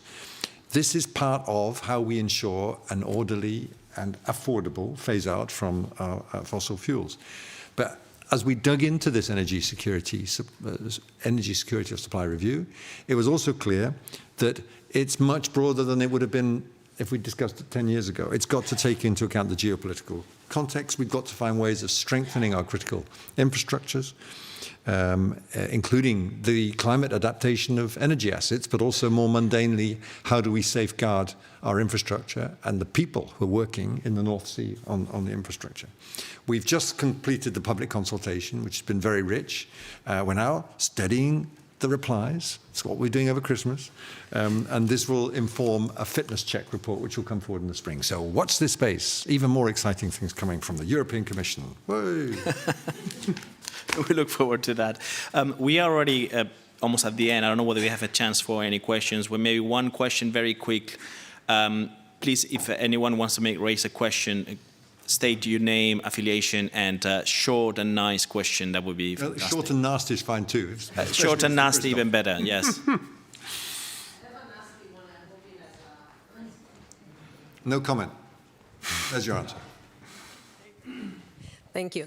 I'm Marta Lovisola. I work for ECHO, Italian think tank working on climate change. And I really appreciate what you said in terms of the energy that costs the least is the one we don't use. That's a much better way to put it than I stumbled through. Thank you. And This panel, though, talked a lot about moving energy across Europe in the forms of hydrogen. But when you make hydrogen, you lose 30, 40, 60% of the energy along the value chain. So how do we keep in mind this energy efficiency first and using all the renewables that we have if we're trying to produce enough hydrogen to fill up a gas grid that was built for a system that were based on fossil fuels? If we want to move away from fossil fuels, yes, we'll need to produce hydrogen enough to supply the chemical industry, the steel industry, all these industries, but very, very, very far away from the amount of fossil gas that we're moving across Europe today. That's the question, sure answer. You're fully right. The best energy is the energy you don't use. If you have a better way, one definitely should use it, but as he rightfully mentioned, for the hard-to-abate sectors, well, we were only talking that you use it where it's needed, and it's not the idea of changing the whole or moving out of natural gas and replacing one-to-one by hydrogen. That definitely would not make sense. However, you can use some of the natural gas pipelines, use them for hydrogen where it's needed, and, for example, storage as well. If you have large batteries, if you have the possibility to store the electrons, well, you should do it. But where this comes to its limits, you need to take into account, you need to sacrifice some of the efficiency. It's like, look at the photovoltaic. It's only 20% of the radiation energy of the sun, which is transformed into power, and that's pretty inefficient because you lose 80% of the radiation energy. On the other hand, as long as we don't have a better technology to transforming sun into power, we go with the 20%. Just to say, I think that's not a nasty question at all. I think it's rather accurately framed. And I think both Christoph and I have said that there is a role for hydrogen. I think we agree. It's limited potential. But let's look at that. Let's look at all the possible solutions. And I haven't underlined it enough. There's a lot of talk in this town about, oh, the Commission's moving away from the European Green Deal, and it's repackaging a name. And we're on track. We are going to implement what we're doing. It's our new business, our growth strategy. And Ursula von der Leyen has gone out of her way to say that. And we need now, I think, really to focus on implementing it, driving it down, getting it done, creating these visible, attractive projects that show that the Green Deal is about resolving the energy dilemma and reducing our energy costs for citizens. You need to work on your nasty questions. I'll give you a nasty one. Thank you. Well, thank you very much, Matthew Baldwin, Christoph von der Busche. Thank you very much. It has been a very engaging panel. I've learned a few things. So thank you very much. Round of applause. Thank you very much. And now we have Martin Korolec coming to present the next panel. Thank you. Cheers. Thanks a lot.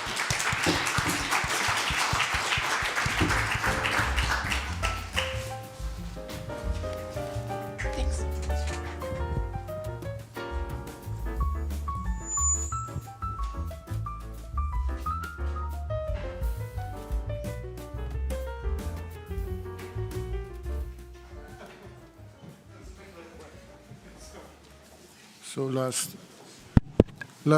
the last panel, I hope not the least one. I want to invite Luciana Mew, Head of Clean Economy Program in Energy Policy Group, Frank Zieben-Thomas, Head of Unit in DG Employment of the Commission, and Matteo Campidelli, R&D Manager from Innova Engineering.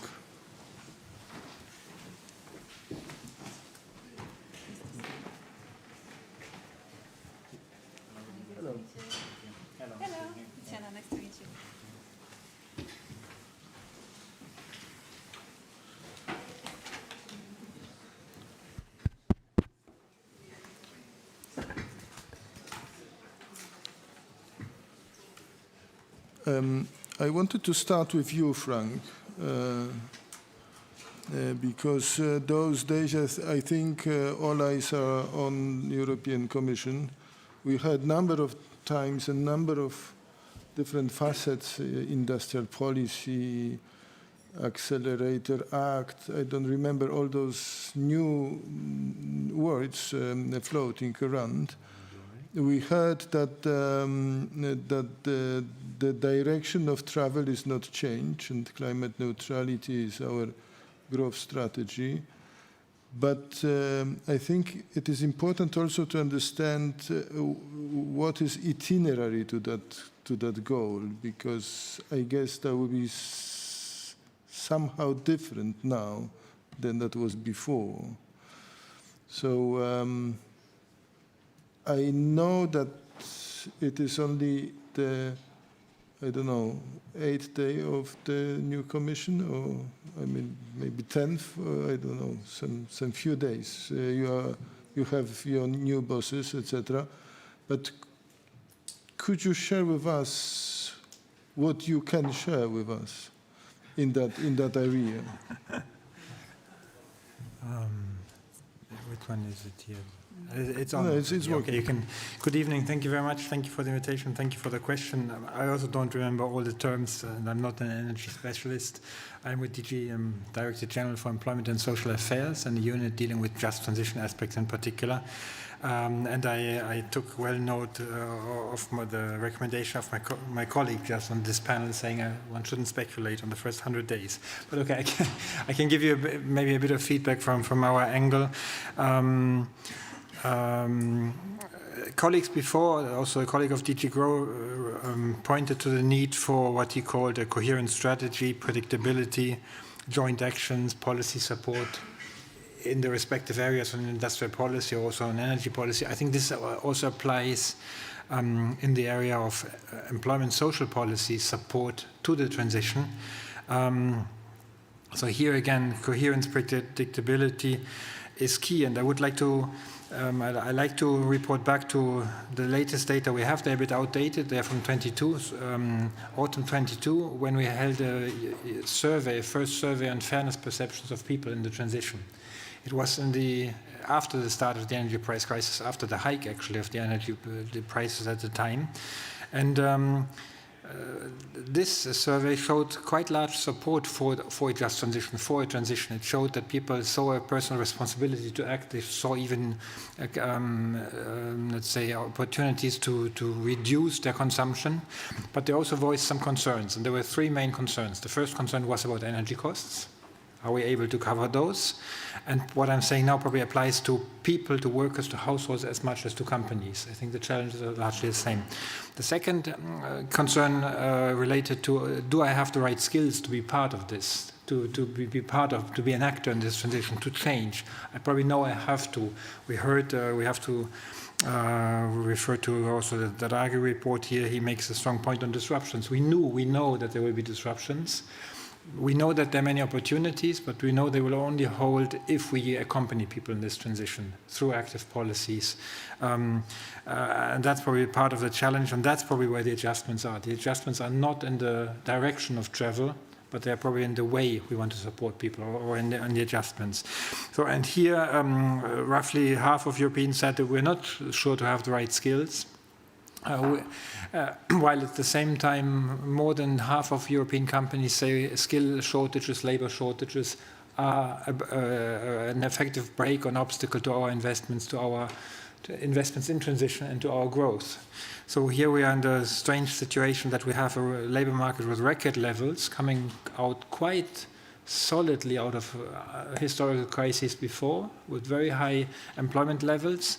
At the same time, we now see that there are diverging trends showing the pressures of restructuring and the employment impacts this can have in energy-intensive industries, if not accompanied.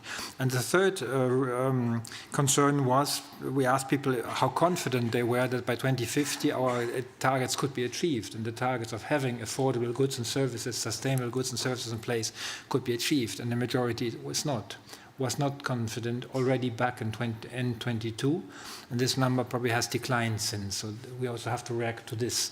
And we have seen that The issue of energy poverty is a real one. Already before the crisis, during the crisis years, despite more than 700 billion euros of support into cushioning price effects, that number has increased by more than 17 million people to close to 50 million, 48 million people today in the European Union. We have to take this into account in the way we make policies. So in that sense, I think the stability is important, but also the capacity of policy to react, to take into account, to let's say, to transparently what the impacts are and react to those. And some of those, I go beyond script, are probably unexpected. So some of the employment impacts we saw in the energy-intensive industries we had probably not expected that fast. Or as other speakers this morning highlighted, shifting demand patterns also out in some of our main markets, electromobility in China. Probably certain things were unexpected, and we have to also relate to not only to crises, to external shocks, but maybe also to unexpected trends companies, workers, consumers have not seen. So this part of confidence is key. What probably one thing I would like to add to this is what is key for the new Commission is the impact of quality, the impact the transition, the impact job changes in the transition may have on the quality of jobs of the people concerned. We had looked at it before in our impact assessments in terms of net gains, and our expectations were there will be overall net job gains in the transition with the right policies in place. And we knew it would include phasing out of jobs in some sectors, coal mining, fossil fuel industries. We knew it would concern restructuring in energy-intensive industries, automotive and others. And we knew there were many opportunities coming in other sectors, energy production, circular economy, many others, if accompanied each time. What we knew much less about was what are the quality challenges or quality implications of this, because for people to perceive a job change, to perceive changes as fair, this also includes that they believe that the new jobs will offer similar amenities, similar wages, similar job quality aspects than previous ones. And the OECD, in their report this year, their annual employment outlook this year, is probably the first who has done a systematic analysis of such job quality impacts. And they found that there are many good jobs in the new green economy, for high-skilled people in particular. But for people with lower skills and people in many of these energy-intensive industries, the job change comes with a price, comes with a penalty in terms of wage losses up to 20%, and also other losses of access to collective bargaining or others. And these are things I think we need to address. And I went that way to say, I believe since the start of the Green Deal, we have done a lot. The other colleagues have done the same. So the Green Deal has fairness as one of its objectives. It has a commitment to leave no one behind, no person, no place. We have put in place tools to do that, to support this, a Just Transition Fund to support regions, a new Social Climate Fund to support households. We have negotiated with member states a so-called Council recommendation on fair transition with the idea to coordinate among member states just transition policies. It's not enough to do that at European level. You have to do it at national levels, at sub-national, regional levels, and coordinate each time in response to the respective challenges. But we also get clear feedback and got clear feedback before the start of the new mandate that this may not be enough, that there are expectations to do more, to have more stringent tools in place. And I come now to the policies proposed under the new mandate. They probably relate a lot or try to find answers to these challenges and to these expectations.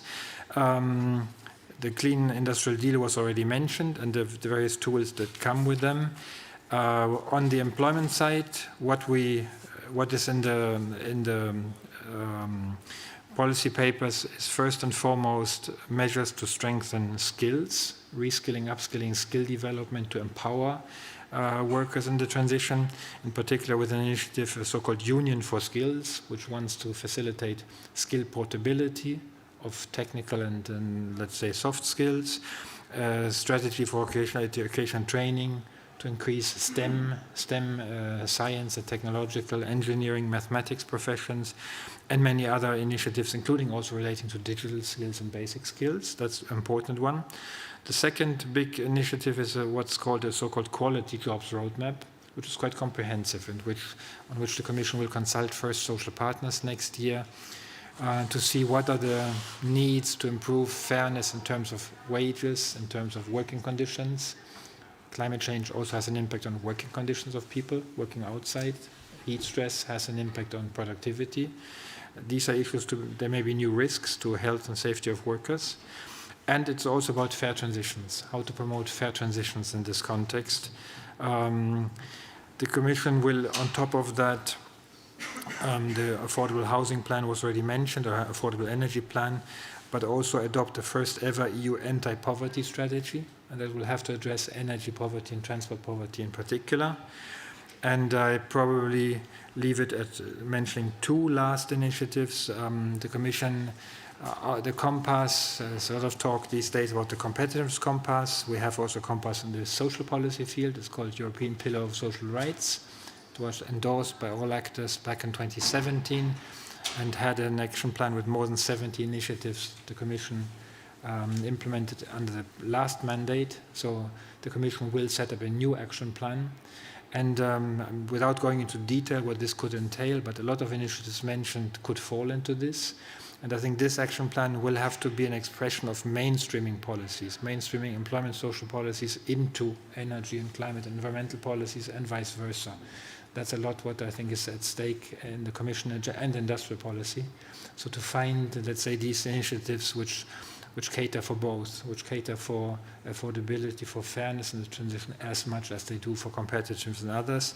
And I finish with climate target, 2040 climate target. The Commission is bound to, there has to be a climate target enshrined in the climate law. The Commission has made a proposal for 2040. I don't go into detail, but just to say that that proposal, which was a communication back in February, not only proposed the target, but it also had a list of what is called building blocks or policies that have to contribute to it. Industrial policy was one important one, many others, but it also highlighted the contribution that social policy, solidarity have to make in this context, and in particular stated that it's important to have the stable enabling framework, and two enabling conditions were considered as equally important, and they were sustainable competitiveness and just transition. And I think with the initiatives I tried to list here and colleagues listed in their other respective policy fields earlier today, the Commission tries to come up with ideas how to promote jointly these enabling conditions and ensure them sustainable competitiveness and fairness, just transition that go together. Thank you. I think the jobs question is the most difficult and most important. And I don't think there is a conflict between green agenda and jobs. The conflict is elsewhere. The conflict is competitiveness and jobs. I mean, because competitiveness means, today's competitiveness means automatization of work. So excluding jobs from equation, that is cheaper. And that is basically the difference between Tesla and Volkswagen.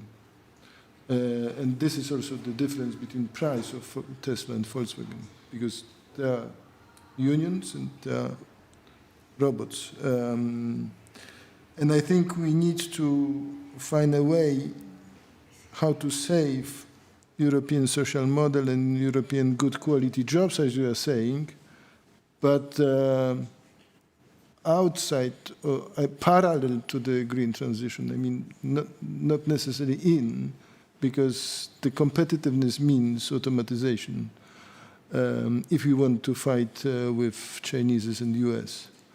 That is my sense where we are. So it is not necessarily green, it is Chinese and US way of doing things, and not necessarily green.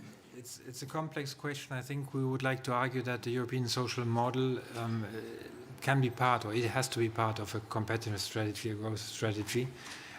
The crisis like COVID has shown that it can It can have positive impacts. It can avoid layoffs. It can, let's say, retain workers, provide the necessary skills. Yes, automation, digitalization are probably the even bigger drivers of job creation, job destruction in this transition, and we have to think it together. Digitalization and decarbonization have to go together and support each other as well.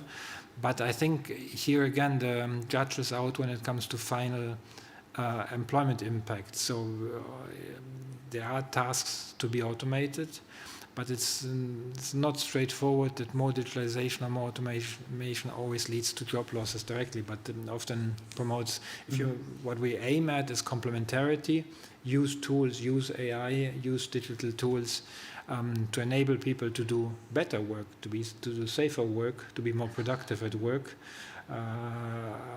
to be, let's say, to develop new support tools in situation of heat stress or subject to climate change. So we don't think that this has to come at the expense of broad job losses and wages.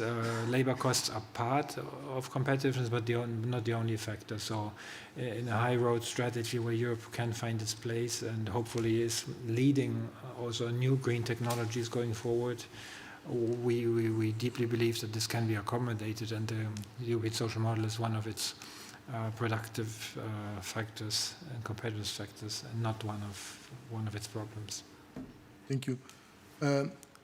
Luciana, you oversees the work of the Clean Economy Division in industrial decarbonization, building energy efficiency, and climate governance. And you are also, you have PhD energy efficiency from Imperial College London. Quite an achievement. And you are sharing your time, as I understand, between Bucharest and London. Mostly London, yes, but yeah, I work primarily for the Energy Policy Group. We're a Romanian think tank, so we're based in Bucharest, yeah. So just a simple question. How to avoid 2 or 3 Speed Europe? A simple question. Okay, I'll give it a go. I did want to quickly respond to what Frank was saying, that I really resonate with the skills and jobs piece, and quite a lot of my notes were related to that as well. And related to the last point about the risk of automation and digital transformation, I think it's a very reasonable question to ask. But for me, the question also is, how do we develop those skills to ensure that people are digitally upskilled to be able to take advantage of this? And that's a particularly pressing question for Central and Eastern Europe, where digital skills are still below the EU average. But to the question of avoiding a 2-speed Europe, I found it interesting that in 2011, the then budget commissioner was asked the same question, and his response was two-pronged. It was, one, the non-Euro Eastern European member states need to have a stronger voice, need to be a bigger part of the European decision-making mechanism, and the European budget, which was being prepared at the time, must be about competitiveness, growth, and jobs. And that is pretty much exactly where we are today still. We're preparing a new European budget. The agenda is still very much jobs, competitiveness, growth, and we're just about to have the Polish EU presidency start. So a big voice for Eastern Europe there. And this is, I think, really an opportunity. It'll be really interesting to see what comes out of the Polish presidency. We've heard a lot about security priorities, about Ukraine, what's going to happen on decarbonization there, because it's really an opportunity for Poland as an industrial powerhouse and Eastern European member states to take the lead and avoid the kind of fragmentation that we're risking happening here between Eastern and Western Europe. And for me, there's, I think, 4 big priorities that come up when thinking about how to design industrial policy that avoids a 2-speed Europe. And the first one is infrastructure. I think integrated infrastructure planning across borders with a regional scope will be really key to make those key cross-border connections between low-carbon potential industrial hubs. And this needs to sort of remove a little bit the disparities in purchasing and sort of funding power, purchasing power, whatever you want to call it, between Western and Eastern Europe, and look at, as I think someone was saying in one of the earlier panels, where does it make sense to have low carbon industry emerge? and how do we connect all of that up to make sure that we are distributing benefits across regions. And I do think Central and Eastern Europe can be a really important player in that. I think the projects of common interest framework that we have in the EU is a good start in terms of promoting that, really promoting cross-border cooperation and leveraging regional cooperation, but it still falls a bit short of the integrated infrastructure approach that I believe that we need for planning the European industrial revival, so to speak, and avoiding that happens primarily in one half of the continent. The second priority, I would say, because I know discussions around the budget are quite controversial at the moment with regards to cohesion policy, for example. There's sort of like regional catching up efforts. Are they going to end up on the chopping block? Because we've got a pretty big discussion happening right now around the EU budget. And I think we should try as much as possible to avoid that. I mean, it was mentioned I think in the introduction to this session a little bit, the idea of the cohesion policy as a tool to incentivize industrial revival, industrial decarbonization across Europe. But I think we need to be smarter about it. We need to leverage its potential as a policy tool to really get low carbon industry off the ground. We can do that through green public procurement criteria. We can do that through climate conditionalities within the funding that is available under the cohesion policy, so much of which goes to Central and Eastern Europe and so much of which goes on infrastructure, right? So infrastructure is going to be a huge source of demand for green materials, green steel, green cement. We heard about the challenges for industry and accessing those lead markets. So public procurement is a great tool, and it can definitely be leveraged outside of just the public procurement directive. The third point is kind of linking to that in terms of funding. We need new and improved funding instruments to make sure that we cover these regional disparities in investment capabilities between Eastern and Western Europe. And I think that really starts by recognizing the economic multiplier effect of having a low carbon industry in Central and Eastern Europe. This is a region that is growing really fast, that has good potential for becoming an industrial hub, and we need to recognize how those benefits might scale across the region, might scale to Europe, and figure out how to design funding instruments that can overcome the fact that the region has a smaller public purse than Western Europe. I think carbon contracts for difference are a great way to look at this, and they've already been mentioned, I think, a few times. And the fourth point, which I won't labor too much because I think Frank's already spoken quite a lot about it, is skills. So we need to invest in skills and invest hard. The same way we need to be smart about where we invest in infrastructure, we need to be smart about where we invest in skills. So we need to figure out where it makes sense to have low carbon industry, what we need in terms of skills, what are the skills gaps, what are we lacking here? And we also need to make sure that the benefits of that are distributed equitably, and this is in terms of upskilling as well. So I'll leave it at that. I don't think it's a simple question, but that is my attempt at a relatively simplistic answer. Thank you. I will jump to Matteo. You traveled a long way to share. I'm sleepy, by the way, so I hope. Sorry? No, I'm a little bit sleepy also, by the way, because I started so early this morning. Sorry for the introduction, but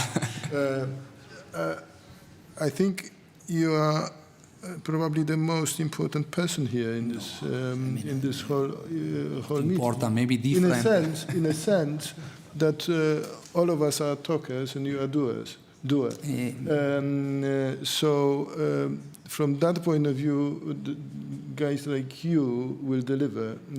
We are just trying to make it happen, and you are doing that. So congratulations. First. And I know that you want to share with us some of your ideas and achievements, so maybe you can jump. So immediately, thank you, everybody, to resist till 7 o'clock, by the way. So guy with me is trying to understand what a guy like you are doing, so we can somehow manage to do some business in between. So this is my start. So for the people that I have an award for you, because now the last one, so I prepare slide with pictures, actually. So okay, this is my reference. If you are interested, we can go to the next one. So this is just an introduction. I'm working for an Italian company, Nova, nomen omen, meaning we trust innovation as a way to compete in business, meaning, so I think this is why I was invited here. And okay, we are a pretty young company, but we do our best to integrate technology and solution to understand, I would say, opportunity by what market understand they need, what the market will understand in the future they need. And our goal is to believe in our idea and do our best to try to deliver products to the market, products that luckily us. In the meantime, the company grew, actually as also market grew and the political interest in renewable energy, because we started before this big topic of Green Deal and so on. Okay, so we are a group right now. We are growing pretty fast. I am the red company because R&D spin out. So my job now is do project and product to try to do business with project and product, not only with the production. So we participate a lot to also founded research project at different level, European, national, local, and so on. Can we go forward? So this is just some picture of what we did in the past. This is the project of a heat pump, air to water. So we started from the actual constraint to using residential business. Yeah, because this is important. We work in building business, so heating, ventilation, air conditioning, and mainly in a small capacity for building application, residential mainly.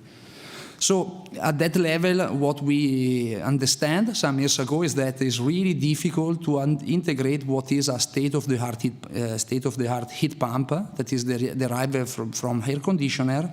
Air conditioner, I will maybe discuss later, is derived from Japanese technology. Japanese doesn't care. They don't care about the aesthetic of the building. So I'm from Italy, you understand. In Italy, somehow we don't care aesthetic of the building, so full of air conditioner outdoor unit in all the buildings.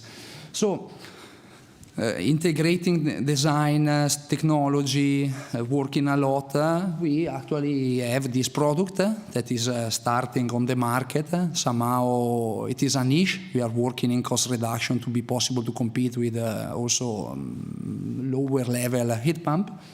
And we believe a lot in this product, but it is not the main topic today. So we can go forward. This is another example. So I was mentioning Italy was full of outdoor unit for air conditioning, but we are lucky because we have also historical center where actually was forbidden to do that. So again, from a problem is with competition and with using your smartness, you can try to get solution. At that time, we developed this solution that is called double duct air conditioner, meaning you drill 2 holes in the in the wall, and then you have a real air conditioner, not like single duct Pinguino that is actually like a spot cooler more than an air conditioner. This is a real air conditioner that can actually match space constraint installation. So, by the way, we are trying to boost also this in heating for heating in Germany, in other countries, because it's a pretty interesting solution, really fast installation, and you have some renewable energy for heating with not a big impact on the building. We can go forward. This could be the revolution, we work on. So we started the mass production this year. We delivered this in the scope of a European project. This is a strange unit because if you don't know, it seems a fan coil. I don't mention fan coil because it's too old. So it also was an innovation at the time, our fan coil, but now is really old. So the idea of this unit is to be possible to replace radiators and gas boiler, introducing heat pump without replacing the piping. So I don't want to enter in technical detail why it's difficult. If you want, then you can ask me, but now I skip. But it's difficult, really difficult. because of efficiency, because of water distribution, many other reasons. So we deliver this unit that is actually a double stage. Later there is another picture to show. And we put inside the product both the heating with renewable energy and high efficiency, as well the cooling. So we put inside the unit a small pump that actually is taking condensate from cooling mode and pumping inside the water pipe to avoid any drain. Really, really interesting. We can go to the next one. So this is a use case. So you have this is a social building, a multifamily house. So before you are actually using a gas boiler with a distribution system at high temperature, 50, 70 degrees, huge thermal losses on the not insulated pipe. It is really difficult to put a heat pump on this. I mean, it's possible. Now, I heard again, it was 10 years that this rumors were not, I would say advice was not yet, but I heard now we have propane you can use at 60 degrees. It is a disaster because efficiency is worse than use gas boiler. So on the left you see the previous installation. On the right, you see the installation. So you put a heat pump replacing the gas boiler, and then you put the small heat pump replacing the radiator, and you circulate the water at, we call neutral temperature, 20 degrees. So you reduce a lot of the thermal losses as well. You are able to balance the load within the building, but more you can use renewable energy without a really big building work, because it can be pretty fast, the replacement. And as well, if you need, you can introduce cooling. But this is already on the market, so it's not yet longer interesting for me. The next slide, on the contrary, there is what we are doing right now. So, and this is the reason why I'm here actually. We are working and we are coordinating a LIFE project, meaning LIFE is a research program there are different scopes, but the scope we apply is climate change mitigation. So with different partners, so we, Panasonic, a company working with thermal storage, a company in Italy working on research in energetic engineering, University of Padua, and a company specialized in flash cycle analysis. We set up this project which aims to deliver to the market a product to be possible to introduce thermal energy storage as a feature in residential application. This is a little bit difficult because thermal energy storage based on phase change material, meaning a pretty high density material, because with water is not so hard, but water require a lot of space and also efficiency drop down. So we actually start from the know-how of the company working with PCM, and we put our know-how working in heat pump. And right now we are delivering a solution to that somehow couple the combination of the two technology. There are many difficulties working on this. In my opinion, the first one is cost. So we are working a lot of cost reduction still in R&D stage, because I think it's something like 10 years, 15 years that the PCM is known to be possible to do that. The actual constraint to go on the market is the cost, because it's too expensive. So right now we are working on different material to reduce the cost, actually inorganic material, by the way, to work deeply on the structure, the heat exchanger, heat pump technology, but the goal is to deliver on the market something that is easy to install, easy to manage, doesn't require a lot of service, is working properly without a really hard integration of system, because I mean, the technology right now is really advanced, but when you go to installation, I mean real installation, yeah, still there are some difficulties, I would say. So easier, better, more than efficient sometimes. And but from your perspective, what we are missing from EU toolbox here to make your companies like yours world champions? Actually, we are trying to get world champion, so but we'll see in some years from now. There is nothing missing, but there is something big missing, depending of the perspective. So there is nothing missing. We are entering, by the way, in the US market. Again, if Trump don't do something really mad, but we'll see. Because our product, specifically the double duct air conditioner heat pump and the unit derived from that technology is really appreciated there, because USA technology is 20 years ago. So all the push by politics that we had allow us to deliver really nice technology, really nice. What is missing in our toolbox? Actually, is not missing, but is a risk. Because we are using all the core technology we use is not belonging to European. So this is pretty long, but in short, European air conditioning industry actually stopped like in the 80, 90. Meaning on off, no electronic expansion valve, really mechanical solution. Then we completely lose our market of air conditioning. Actually, we were invited by Japanese technology, Asian technology. They develop compressor, inverter, heat exchanger, algorithms. So from 90 to 2010, actually, all the technology belonged to Japanese and then Chinese that copy and Korea. So when heat pump come back to be something interesting, European companies has not a technology that can compete. So European has technology, but it's like the double. So we as heat pump manufacturer, we expect that all or many European suppliers of heat pump, if they don't change their way to design and supply chain, whatever, they will really be lost.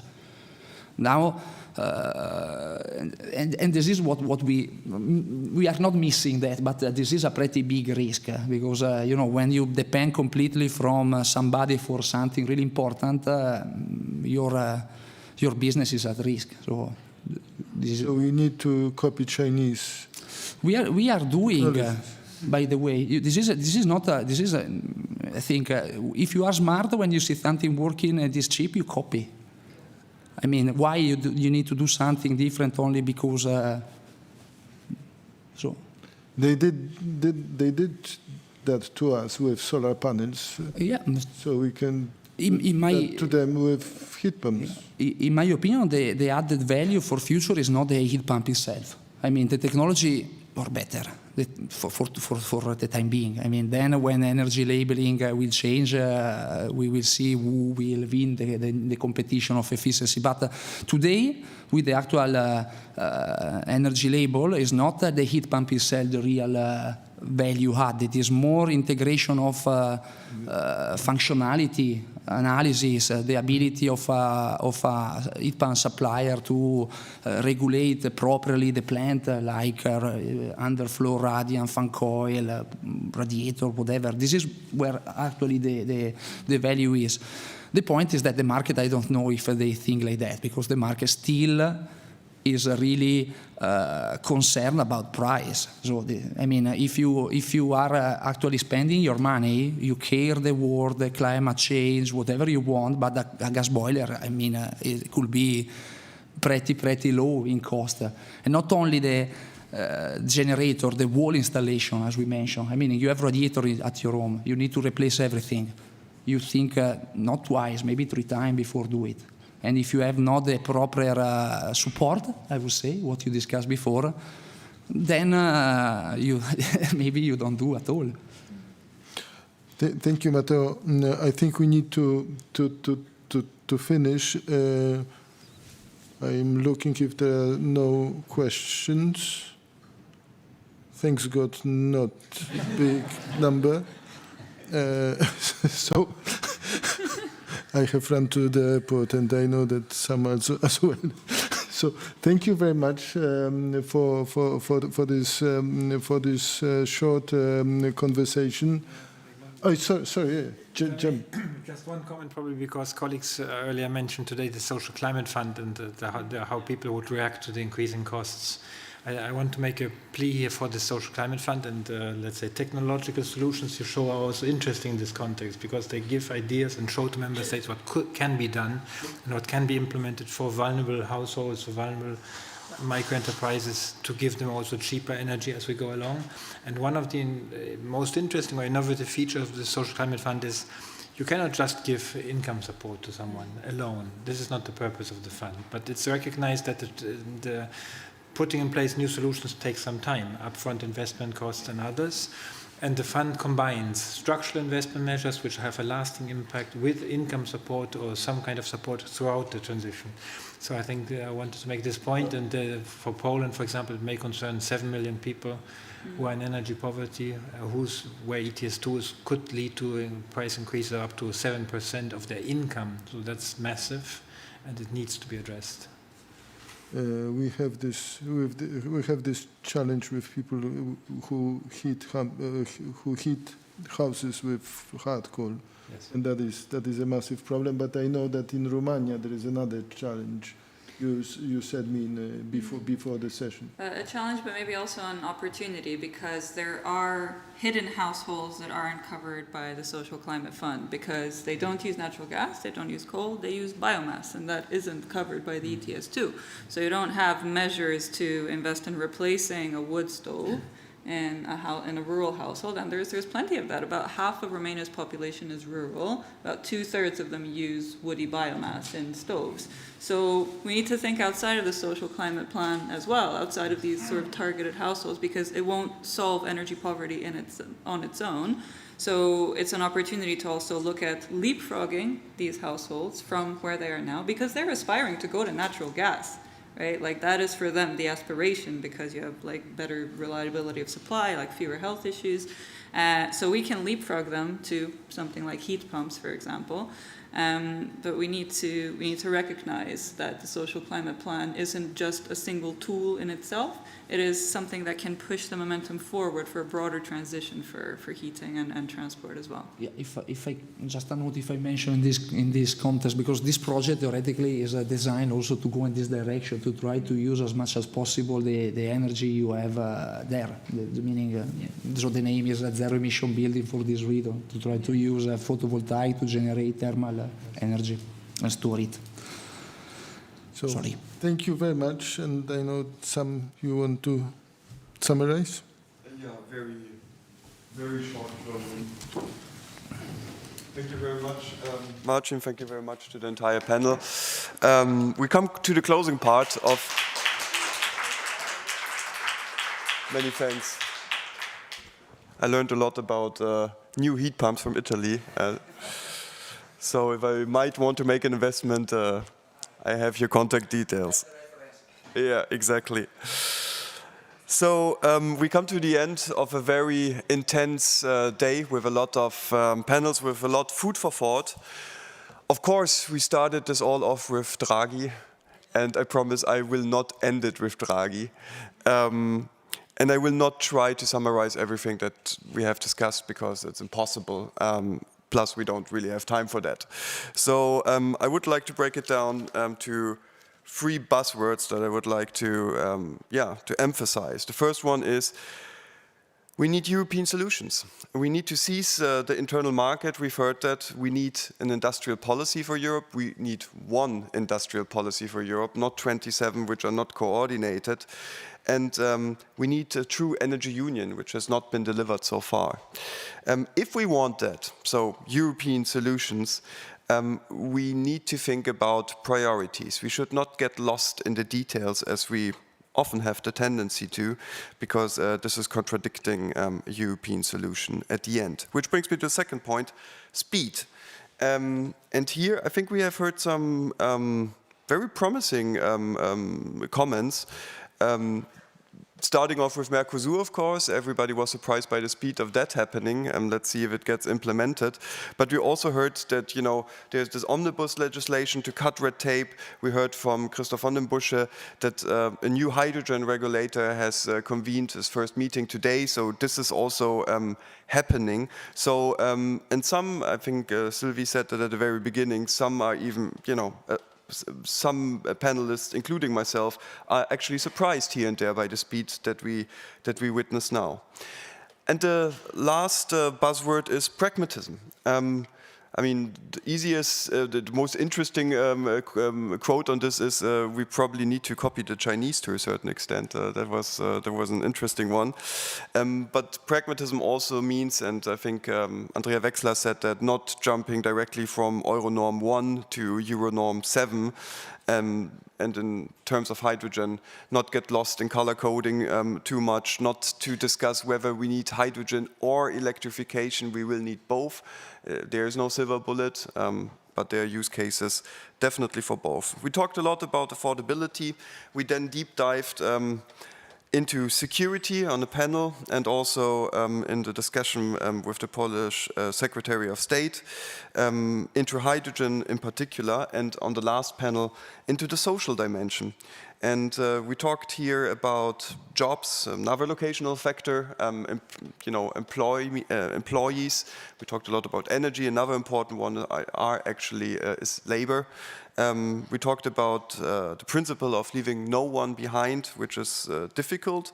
And we talked about how we can address the issues of vulnerable households and take them along with the energy transition, for example, by leapfrogging them when it comes to heat pumps. We did touch upon the ETS, also with Chris Bolesta. Marcin is already gone because he had to run to the train. He does know him better. I'm not sure what to make of his response when it comes to ETS 2. Let's say he's not the biggest fan I've met so far on this instrument. Yeah, so as always with a good conference, you have a lot of food for thought, you have a lot of interesting ideas, but you also have some open questions. And and when I say we, I mean all the think tanks who have put this together. We will continue reflecting on this. We will continue providing analysis on this, and not only that, hopefully also some smart ideas which can then be implemented by doers and policymakers into solutions. So last but not least, I would like to thank everybody who was involved. First and foremost, our panelists for their very insightful contributions to the discussions. I learned a lot, very much appreciated. Then I would like to thank our moderators / partners. Not all partners have been moderators, but I would like to thank both for guiding us, for taking us through diverse discussions during this afternoon. And of course, I would like to thank you, the audience, all of you as participants, for engaging with us, for having interesting discussions, not only here in the auditorium, but also at the sidelines. And I very much hope that we will continue having these discussions already tonight. And this is the part where I invite you to the reception to have not only food for thought, but also some actual food and some drinks. Thank you very much.